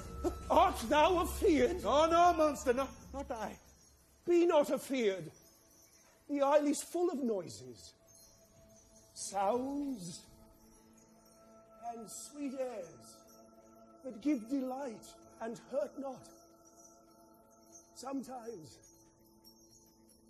1,000 twangling instruments will hum about mine ears, and sometime voices that if I then had waked after long sleep will make me sleep again, and then in dreaming, the clouds methought would open and show riches ready to drop upon me. But when I waked,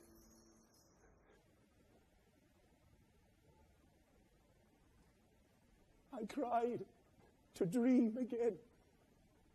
They shall prove a brave kingdom to me, but I shall have my music for nothing. When Prospero is destroyed, That shall be by and by. I remember the story, huh?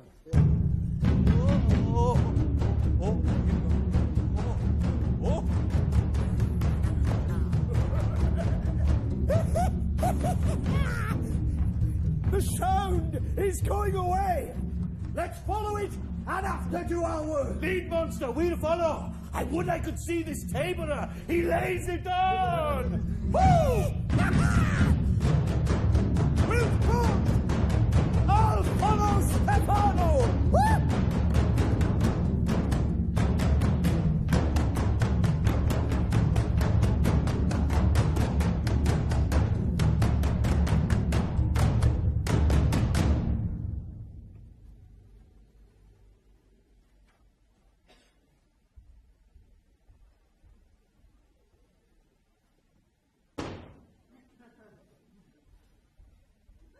if I have too austerely punished you.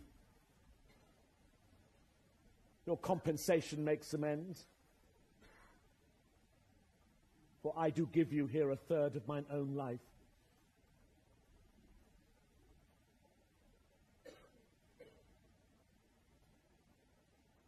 Or that for which I live. All thy vexations were but my trials of thy love, and thou hast strangely stood the test. Here afore heaven, I ratify this my rich gift. Oh, Ferdinand, do not smile at me that I boast her of. For thou shalt find she will outstrip all praise and make it halt behind her. I do believe it gainst an oracle. Then as my gift, and thine own acquisition worthily purchased, take my daughter. But if thou dost break her virgin knot, before all sanctimonious ceremonies may with full and holy rite be ministered, no sweet aspersions shall the heavens let fall to make this contract grow, but barren hate, sour-eyed disdain and discord shall bestrew the union of your bed with weeds so loathly that you shall hate it both.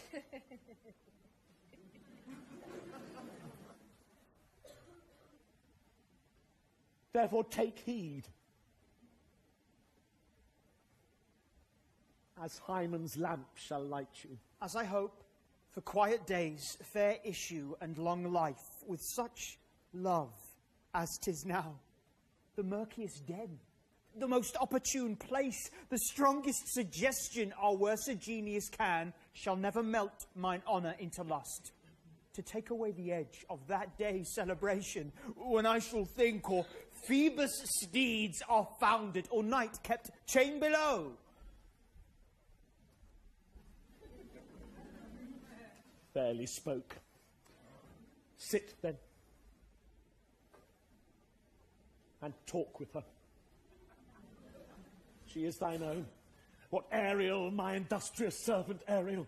What would my potent master? Here I am. Thou and thy meaner fellows your last service did worthily perform, and I must use you in such another trick. Go bring the rabble o'er whom I give thee power here to this place. Incite them to quick motion, for I must bestow upon the eyes of this young couple some vanity of mine art. It is my promise, and they expect it from me. Presently, I with a twink. before you can say come and go, and breathe twice and cry so-so, each one tripping on his toe will be here with mop and mow.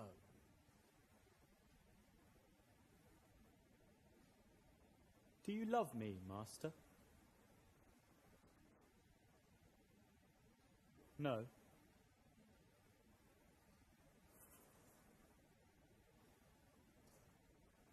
Oh.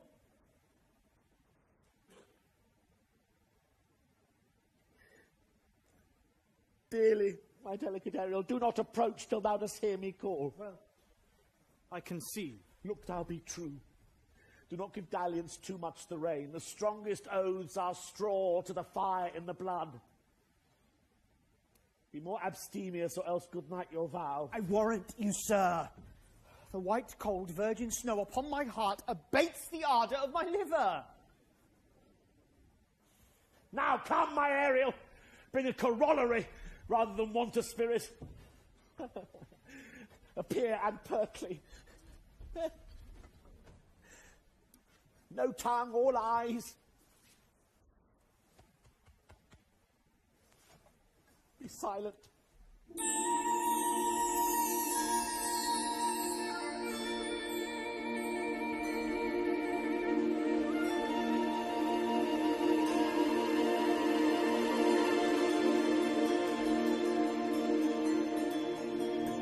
Ceres, most bounteous lady, thy rich lees of wheat, rye, barley, vetches, oats, and peas, thy turfy mountains where live nibbling sheep, and flat meads thatched with stover them to keep, thy banks with peonid and twilled brims, which spongy April at thy hest betrims to make cold nymphs chaste crowns, and thy broom groves, whose shadow the dismissed bachelor loves, being lass lorn, thy pole-clipped vineyard, and thy sea marge, sterile and rocky hard, where thou thyself dost err.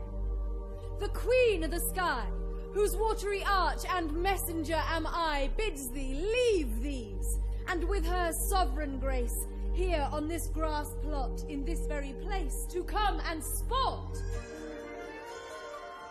Her peacocks fly amain. Approach, rich Ceres, her to entertain.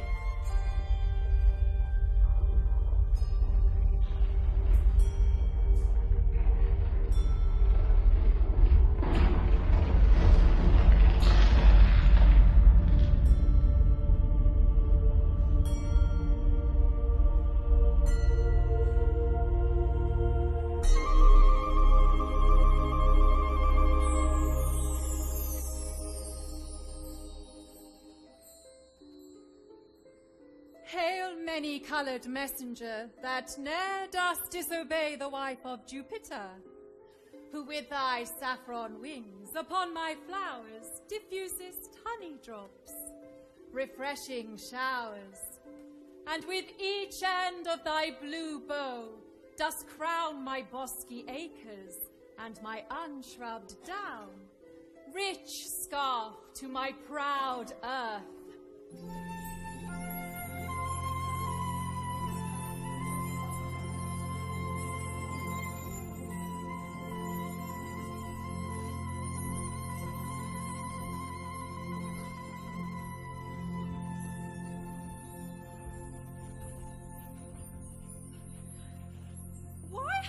Queen summoned me hither to this short-grassed green. A contract of true love to celebrate, and some donation freely to estate on the blessed lovers. Tell me, heavenly bow, if Venus or her son, as thou dost know, do now attend the queen, since they did plot the means that dusky Dis my daughter got, her and her blind boy's scandaled company, I have forsworn. Of her society be not afraid. I met her deity cutting the clouds towards Paphos, and her son dove-drawn with her. Here thought they to have done some wanton charm upon this man and maid, whose vows are that no bedright shall be paid till Hymen's torch be lighted. But in vain. Mars's hot minion is returned again. Her waspish-headed son has broke his arrows, swears he will shoot no more, but play with sparrows and be a boy right out. Highest queen of state, great Juno comes. I know her by her gait.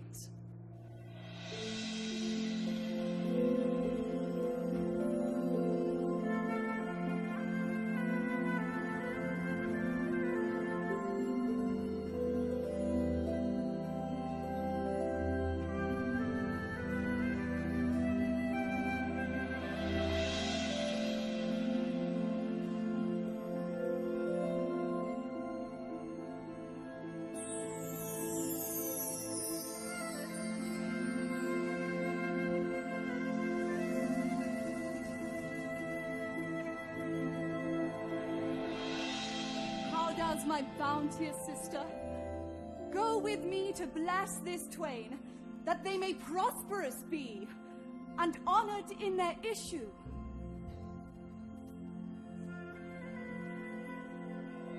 Honour, riches, marriage, blessing,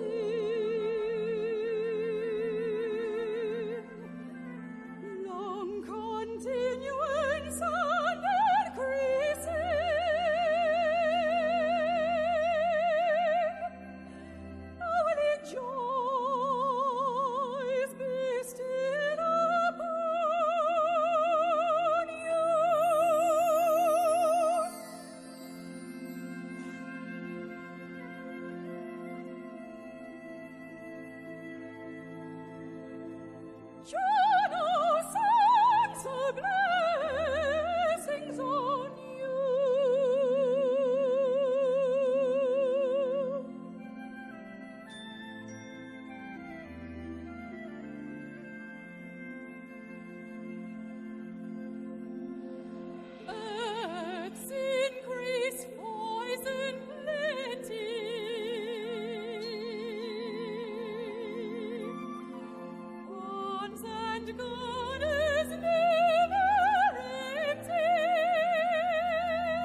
This is a most majestic vision, and harmonious charmingly.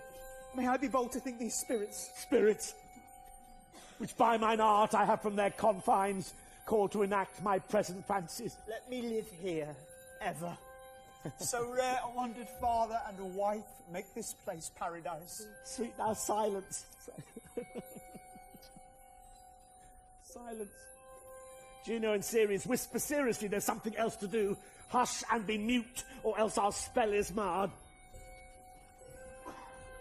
You nymphs, called naiads of the winding brooks, with your sedged crowns and ever harmless looks, leave your crisp channels, and on this green land answer your summons. Juno does command. Come, temperate nymphs, and help to celebrate a contract of true love. Be not too late. You sunburned sicklemen of August weary, come hither from the furrow and be merry. Make holiday, your rye straw hats put on, and these fresh nymphs encounter every one in country footing.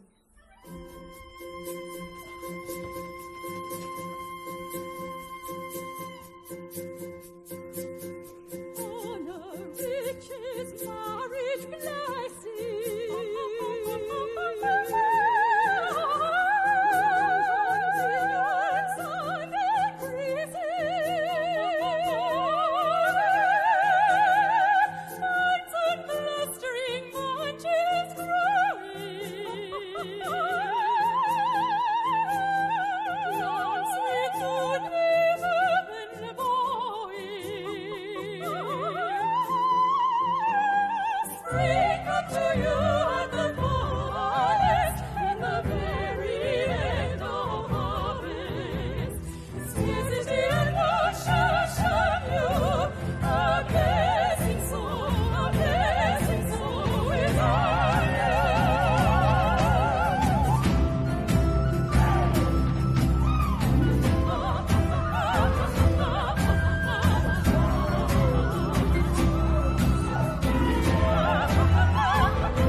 I had forgot that foul conspiracy of the beast Caliban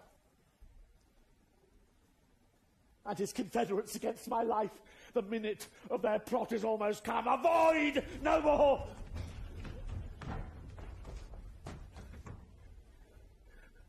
Well done. This is strange. Your father's in some passion that works him strongly. To this day saw I him touched with anger, so distempered. You do look, my son, in a moved sort, as if you were dismayed. Be cheerful, sir. Our revels now are ended. These are actors, as I foretold you, were all spirits, and are melted into air. Into thin air. And like the baseless fabric of this vision, the cloud-capped towers, the gorgeous palaces, the solemn temples, the great globe itself, yea, all which it inherit, shall dissolve.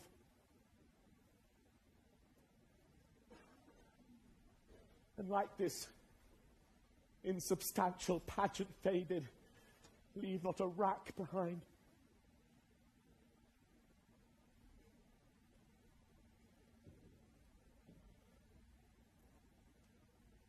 We are such stuff as dreams are made of. And our little life is rounded with a sleep.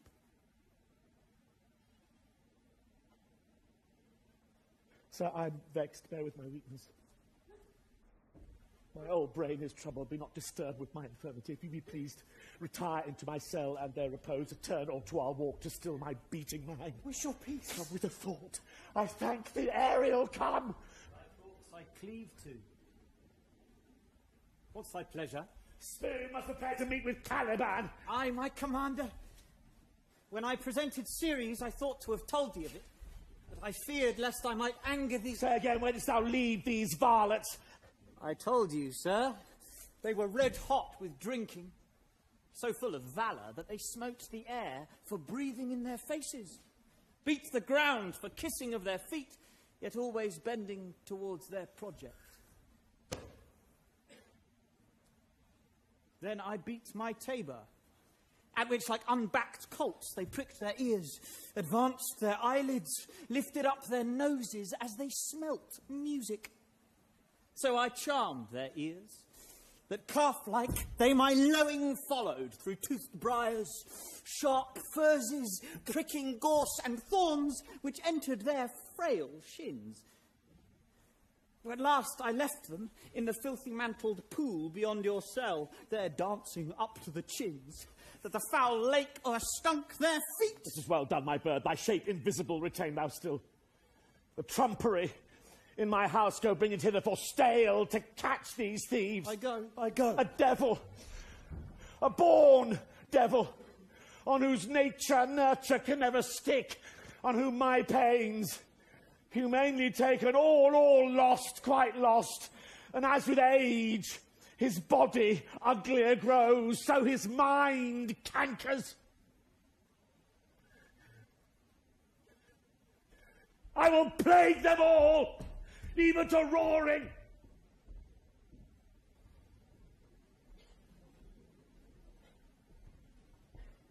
Tread softly, that the blind mole may not hear a footfall. We now are near his cell. Monster, your fairy, which you say is harmless fairy, has done little better than play the jack with us. Monster, I do smell all horse piss, at which my nose is in great indignation. So is mine. Do you hear, monster? If I should take a displeasure against you, look you. Thou wert but a lost monster. Good my lord, give me thy favour still. Be patient, for the prize I'll bring thee to shall hoodwink this mischance. Therefore, speak softly. All's hushed as midnight yet. Aye, but to lose our bottle in the pool! There is not only disgrace and dishonour in that, monster, But an infinite loss more to me than my wetting. And this is your harmless fairy, monster. I'll fetch off my bottle, though I be all ears for my labour. Prithee, my king, King, huh? be quiet. Seest thou here? This is the mouth of the cell. No noise, and enter. Do that good mischief, which may make this island thine own forever, and I thy Caliban, for I thy foot liquor.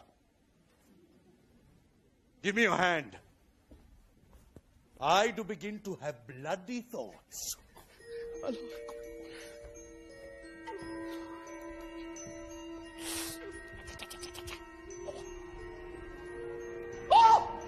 King Stefano!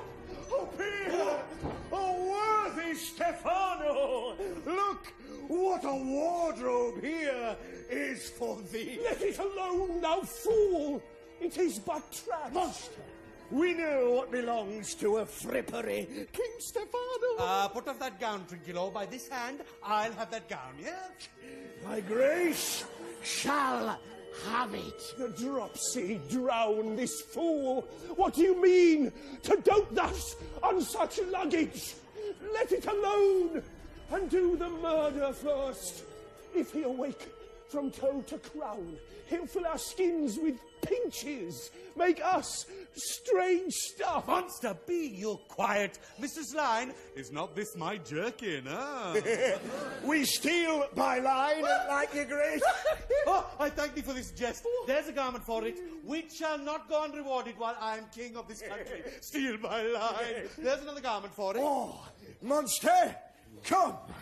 Put some lime upon your fingers and away with the rest. I will have none on't. We shall lose our time and all be turned to barnacles or to apes with foreheads villainous low. Monster, lay to your fingers. Bear this away where my hogshead of wine is, or I'll turn you out of my kingdom. Go to carry this. And this. I and this. Hey, mountain! Hey! Silver! Silver! Fury, fury, there, tyrant, there! Hark! Hark!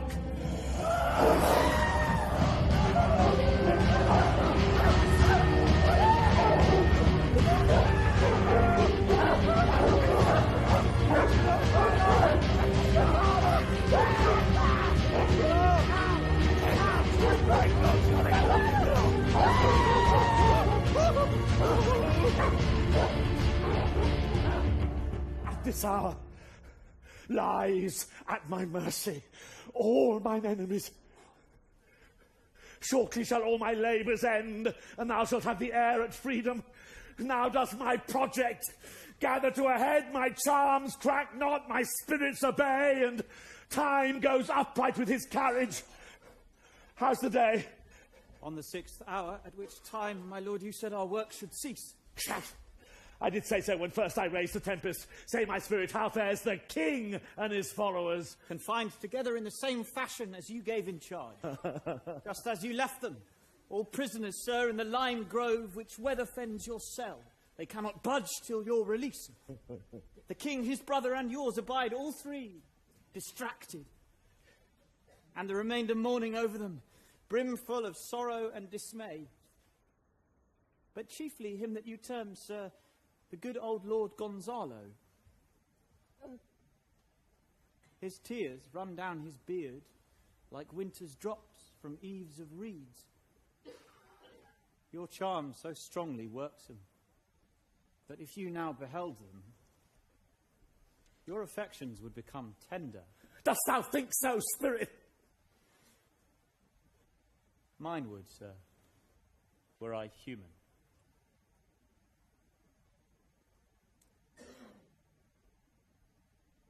Ah!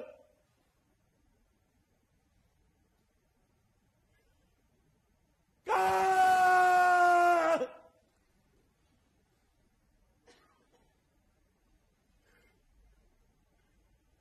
And mine shall.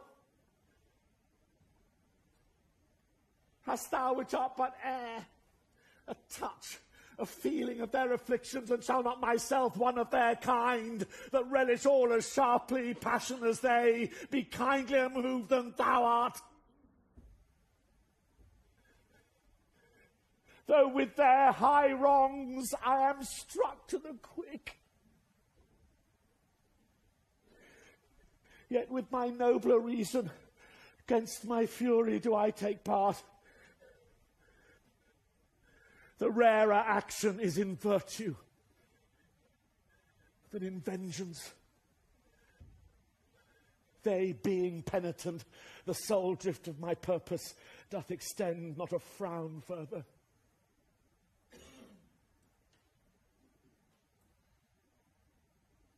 Go release them, Ariel. My charms I'll break.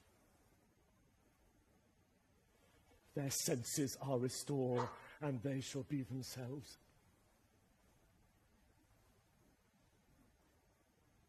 I'll fetch them, sir.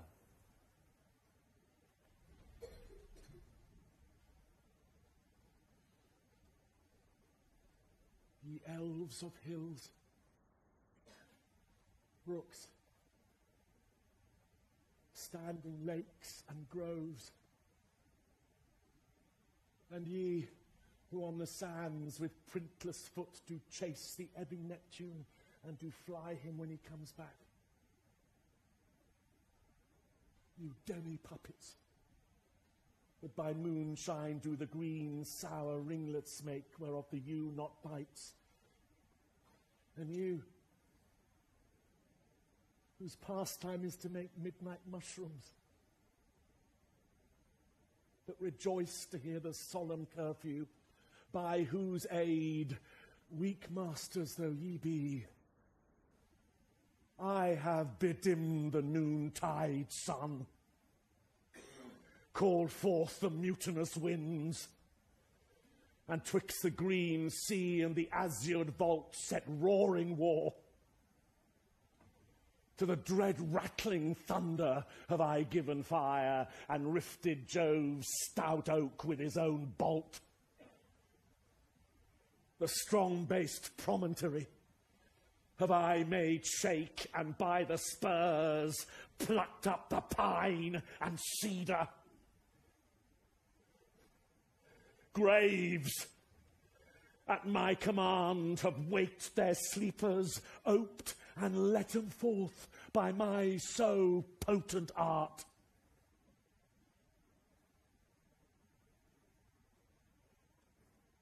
But this rough magic I here abjure, and when I have required some heavenly music, which even now I do to work mine end upon their senses that this airy charm is for, I'll break my staff.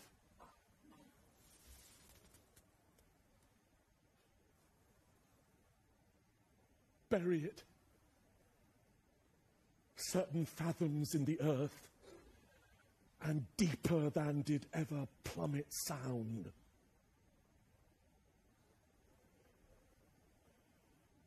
I'll drown my book.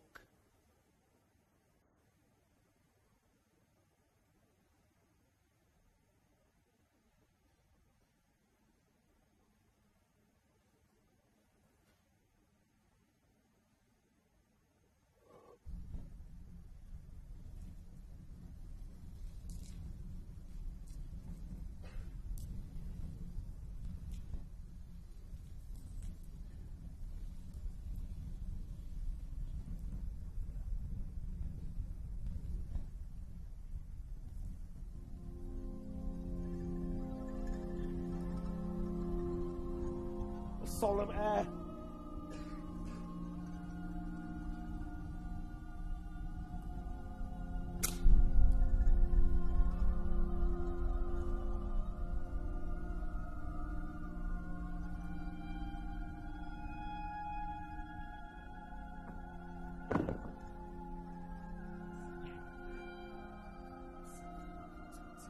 And the best comforter to an unsettled fancy.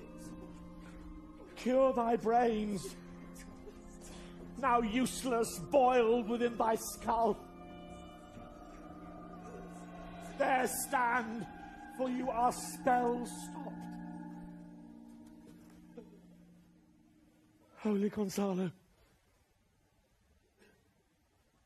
honourable man, mine eyes, even sociable to the show of thine, fall fellowly drops.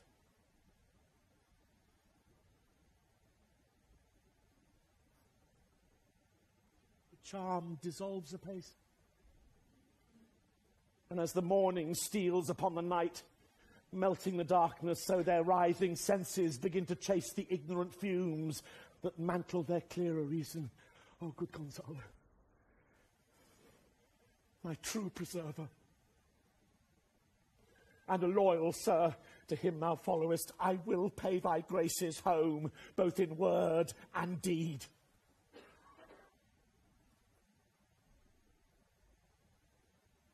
Most cruelly didst thou, Alonso, use me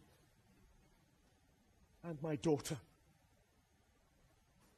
My brother was a furtherer in the act. Thou art pinched for it now, Sebastian.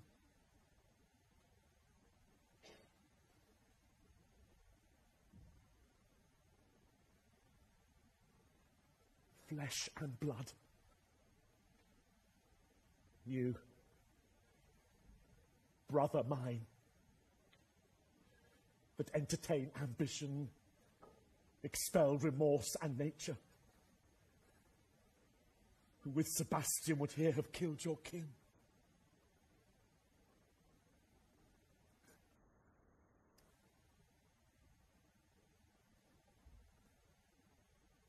I do forgive thee. Unnatural though thou art, their understanding begins to swell, and the approaching tide will shortly fill the reasonable shore that now lies foul and muddy. Not one of them that yet looks on me, or would know me.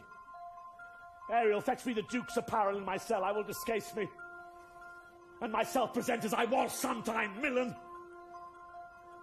Quickly, spirit, thou shalt ere long be free.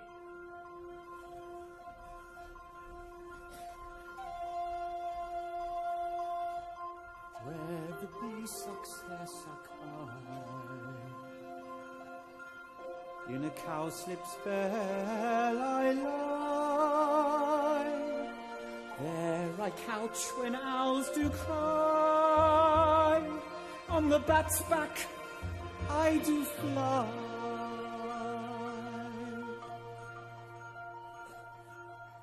Where the bee sucks, there suck I. In a cowslip's bell I lie. There I couch when owls do cry. On the bat's back I do fly. I do fly after summer merrily, merrily, merrily shall I live now. Under the blossom that hangs on the bough, I do fly after summer merrily, merrily, merrily shall I live now. Under the blossom that hangs on the bough, I do fly after summer merrily, merrily, merrily shall I live now. Under the blossom that hangs on the bough.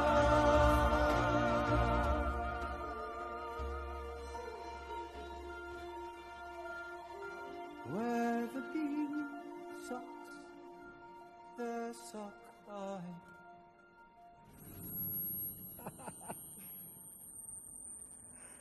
Why, that's my dainty Ariel.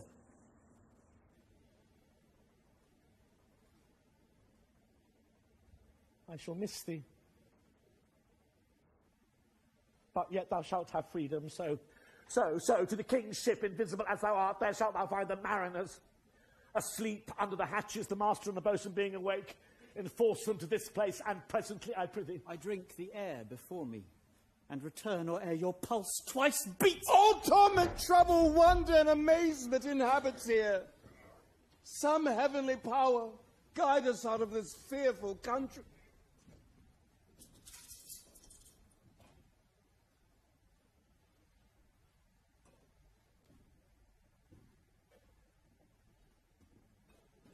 Behold, Sir King.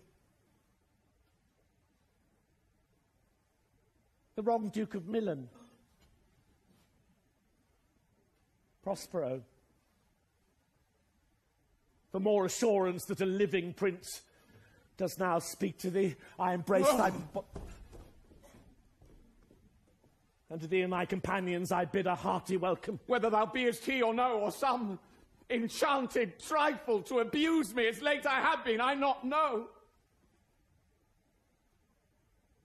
Thy pulse beats as of flesh and blood. And since I saw thee, the affliction of my mind amends, with which I fear a madness held me. Thy dukedom I resign, and do entreat thou pardon me my wrongs. But how should Prospero be living and be here? First, noble friend, let me embrace thine age, whose honour cannot be measured or confined. Whether this be or be not, I'll not swear. You do yet taste some subtleties of the isle that will not let you believe things certain. Welcome. Welcome. My friends, all. But you, my brace of lords, were I so minded, I here could pluck his highness frown upon you and justify you traitors. At this time I will tell no tale. The devil speaks in him! No! No! And for you, most wicked sir, whom to call brother would even infect my mouth. I do forgive thy rankest faults, all of them, and require my dukedom of thee, which perforce I know thou must restore. Thou beest, Prospero, give us particulars of thy preservation. How thou hast met us here, whom 3 hours since were wrecked upon this shore, where I have lost. How sharp the point of this remembrance is. My dear son, Ferdinand. I'm woe for it, sir. Irreparable is the loss, and Patience says it is past her cure. I rather think you have not sought her help, of whose soft grace for the like loss I have her sovereign aid, and rest myself content. You, the like loss? As late to me as late, for I've lost my daughter. A daughter? Oh, heavens! That they were living both in Naples, the king and queen there. That they were, I wish myself were muddied in that oozy bed where my son lies. When did you lose your daughter? In this last tempest. I perceive these lords at this encounter do so much admire that they devour their reason and scarce think their eyes do offices of truth. But howsoever you have been jostled from your senses, know for certain that I am Prospero.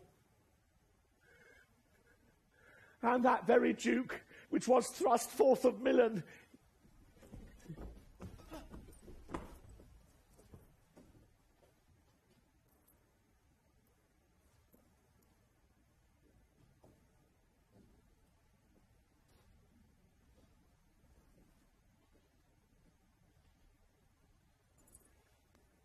No more yet of this. For 'tis a chronicle of day by day, not the relation for a breakfast. Nor befitting this first meeting. Welcome.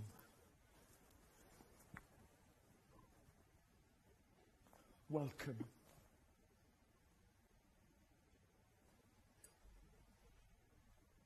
This cell's my court. Pray you look in. My dukedom, since you have given me again, I will requite you with as good a thing, at least. Bring forth a wonder to content ye as much as me, my dukedom. Sweet lord, you play me false. No, my dearest love, I would not for the world. Yes. For a score of kingdoms you should wrangle, and I would call it fair play. If this prove a vision of the island, one dear son shall I twice lose. Most high miracle. Oh, the seas threaten, they are merciful. I have cursed them without cause. Now all the blessings of a glad father compass thee about. Arise, and say how thou camest here. Oh, wonder! How many goodly creatures are there here? How beauteous mankind is! Oh, brave new world that have such people in't. 'Tis new to thee. What is this maid with whom thou wast at play? Is this the goddess that hath severed us and brought us thus together? Sir, she is mortal, but by immortal providence, she's mine. I chose her when I could not ask my father for his advice, nor thought I had one.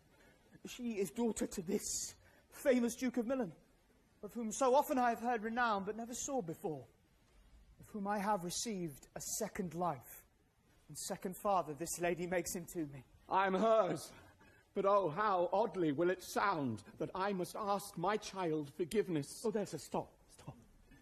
Let us not burden our remembrances with a heaviness that's gone. I have inly wept, or should have spoke ere this. Look down, you gods, and on this couple drop a blessed crown. For it is you that chalk forth the way which brought us hither. I say amen, Gonzalo. Oh, rejoice beyond a common joy, and set it down with gold on lasting pillars. In one voyage did Claribel her husband find at Tunis, and Ferdinand her brother found a wife where he himself was lost. Prospero his dukedom in a poor isle. And all of us, ourselves, where no man was his own. Give me your hands. Let grief and sorrow still embrace his heart that doth not wish you joy. Be it so, amen. Amen. Oh, look, sir, look! Here's more of us. I prophesied.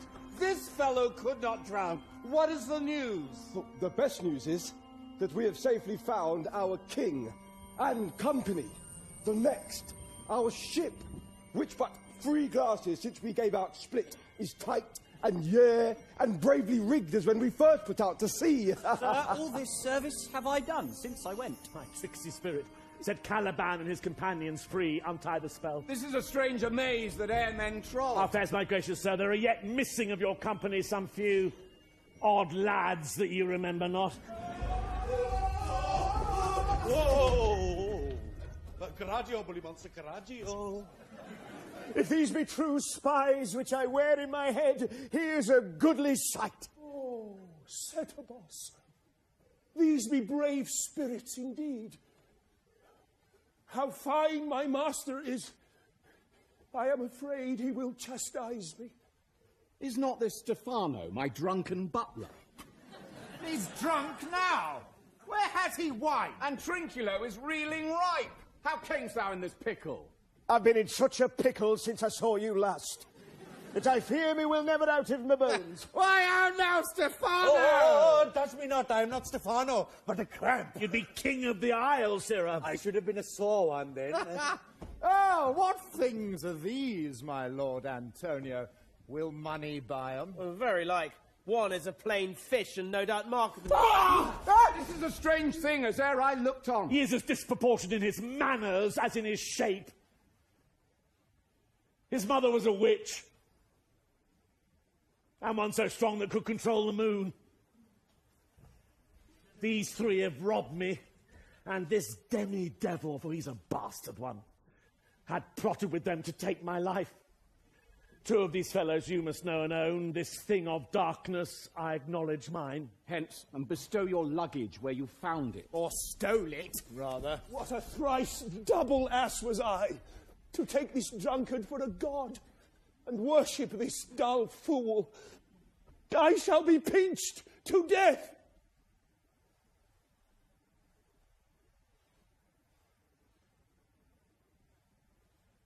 No.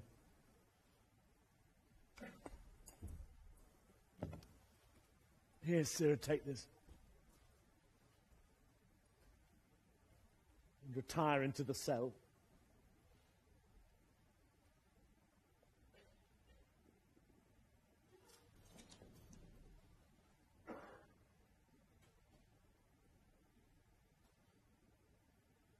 Aye. That I will.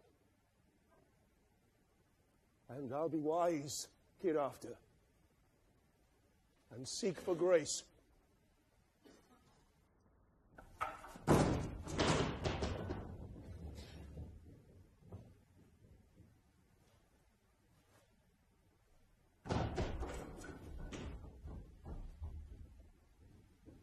Sir, I invite your highness and your train to board the royal ship, where you shall take your rest for this one night. And so to Naples, where I have hoped to see the nuptial of these our dear beloveds solemnized.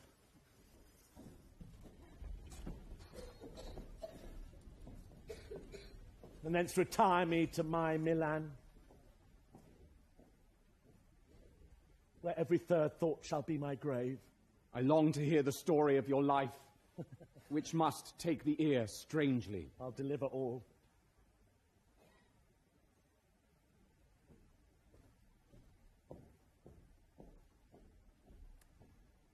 And promise you calm seas, auspicious gales and sails so expeditious that shall catch your royal fleet far off.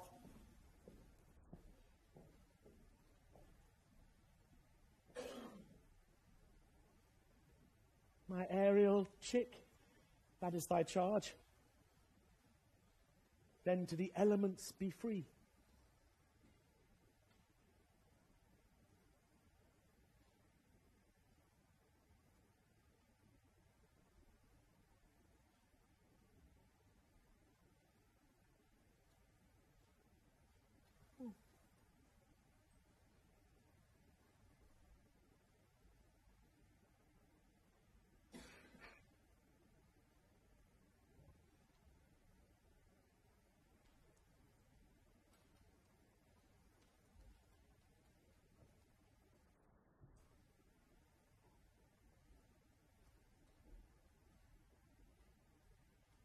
and fare thou well. Please you draw near. Now my charms are all o'erthrown, and what strength I have's mine own, which is most faint. Now 'tis true I must be here confined by you, or sent to Naples. Let me not, since I have my dukedom got, and pardoned the deceiver, dwell in this bare island by your spell, but release me from my bands, with the help of your good hands. Gentle breath of yours my sails must fill, or else my project fails, which was to please. Now I want spirits to enforce, art to enchant, and my ending is despair, unless I be relieved by prayer, which pierces so that it assaults mercy itself and frees all faults. As you from crimes would pardon be, let your indulgence set me free.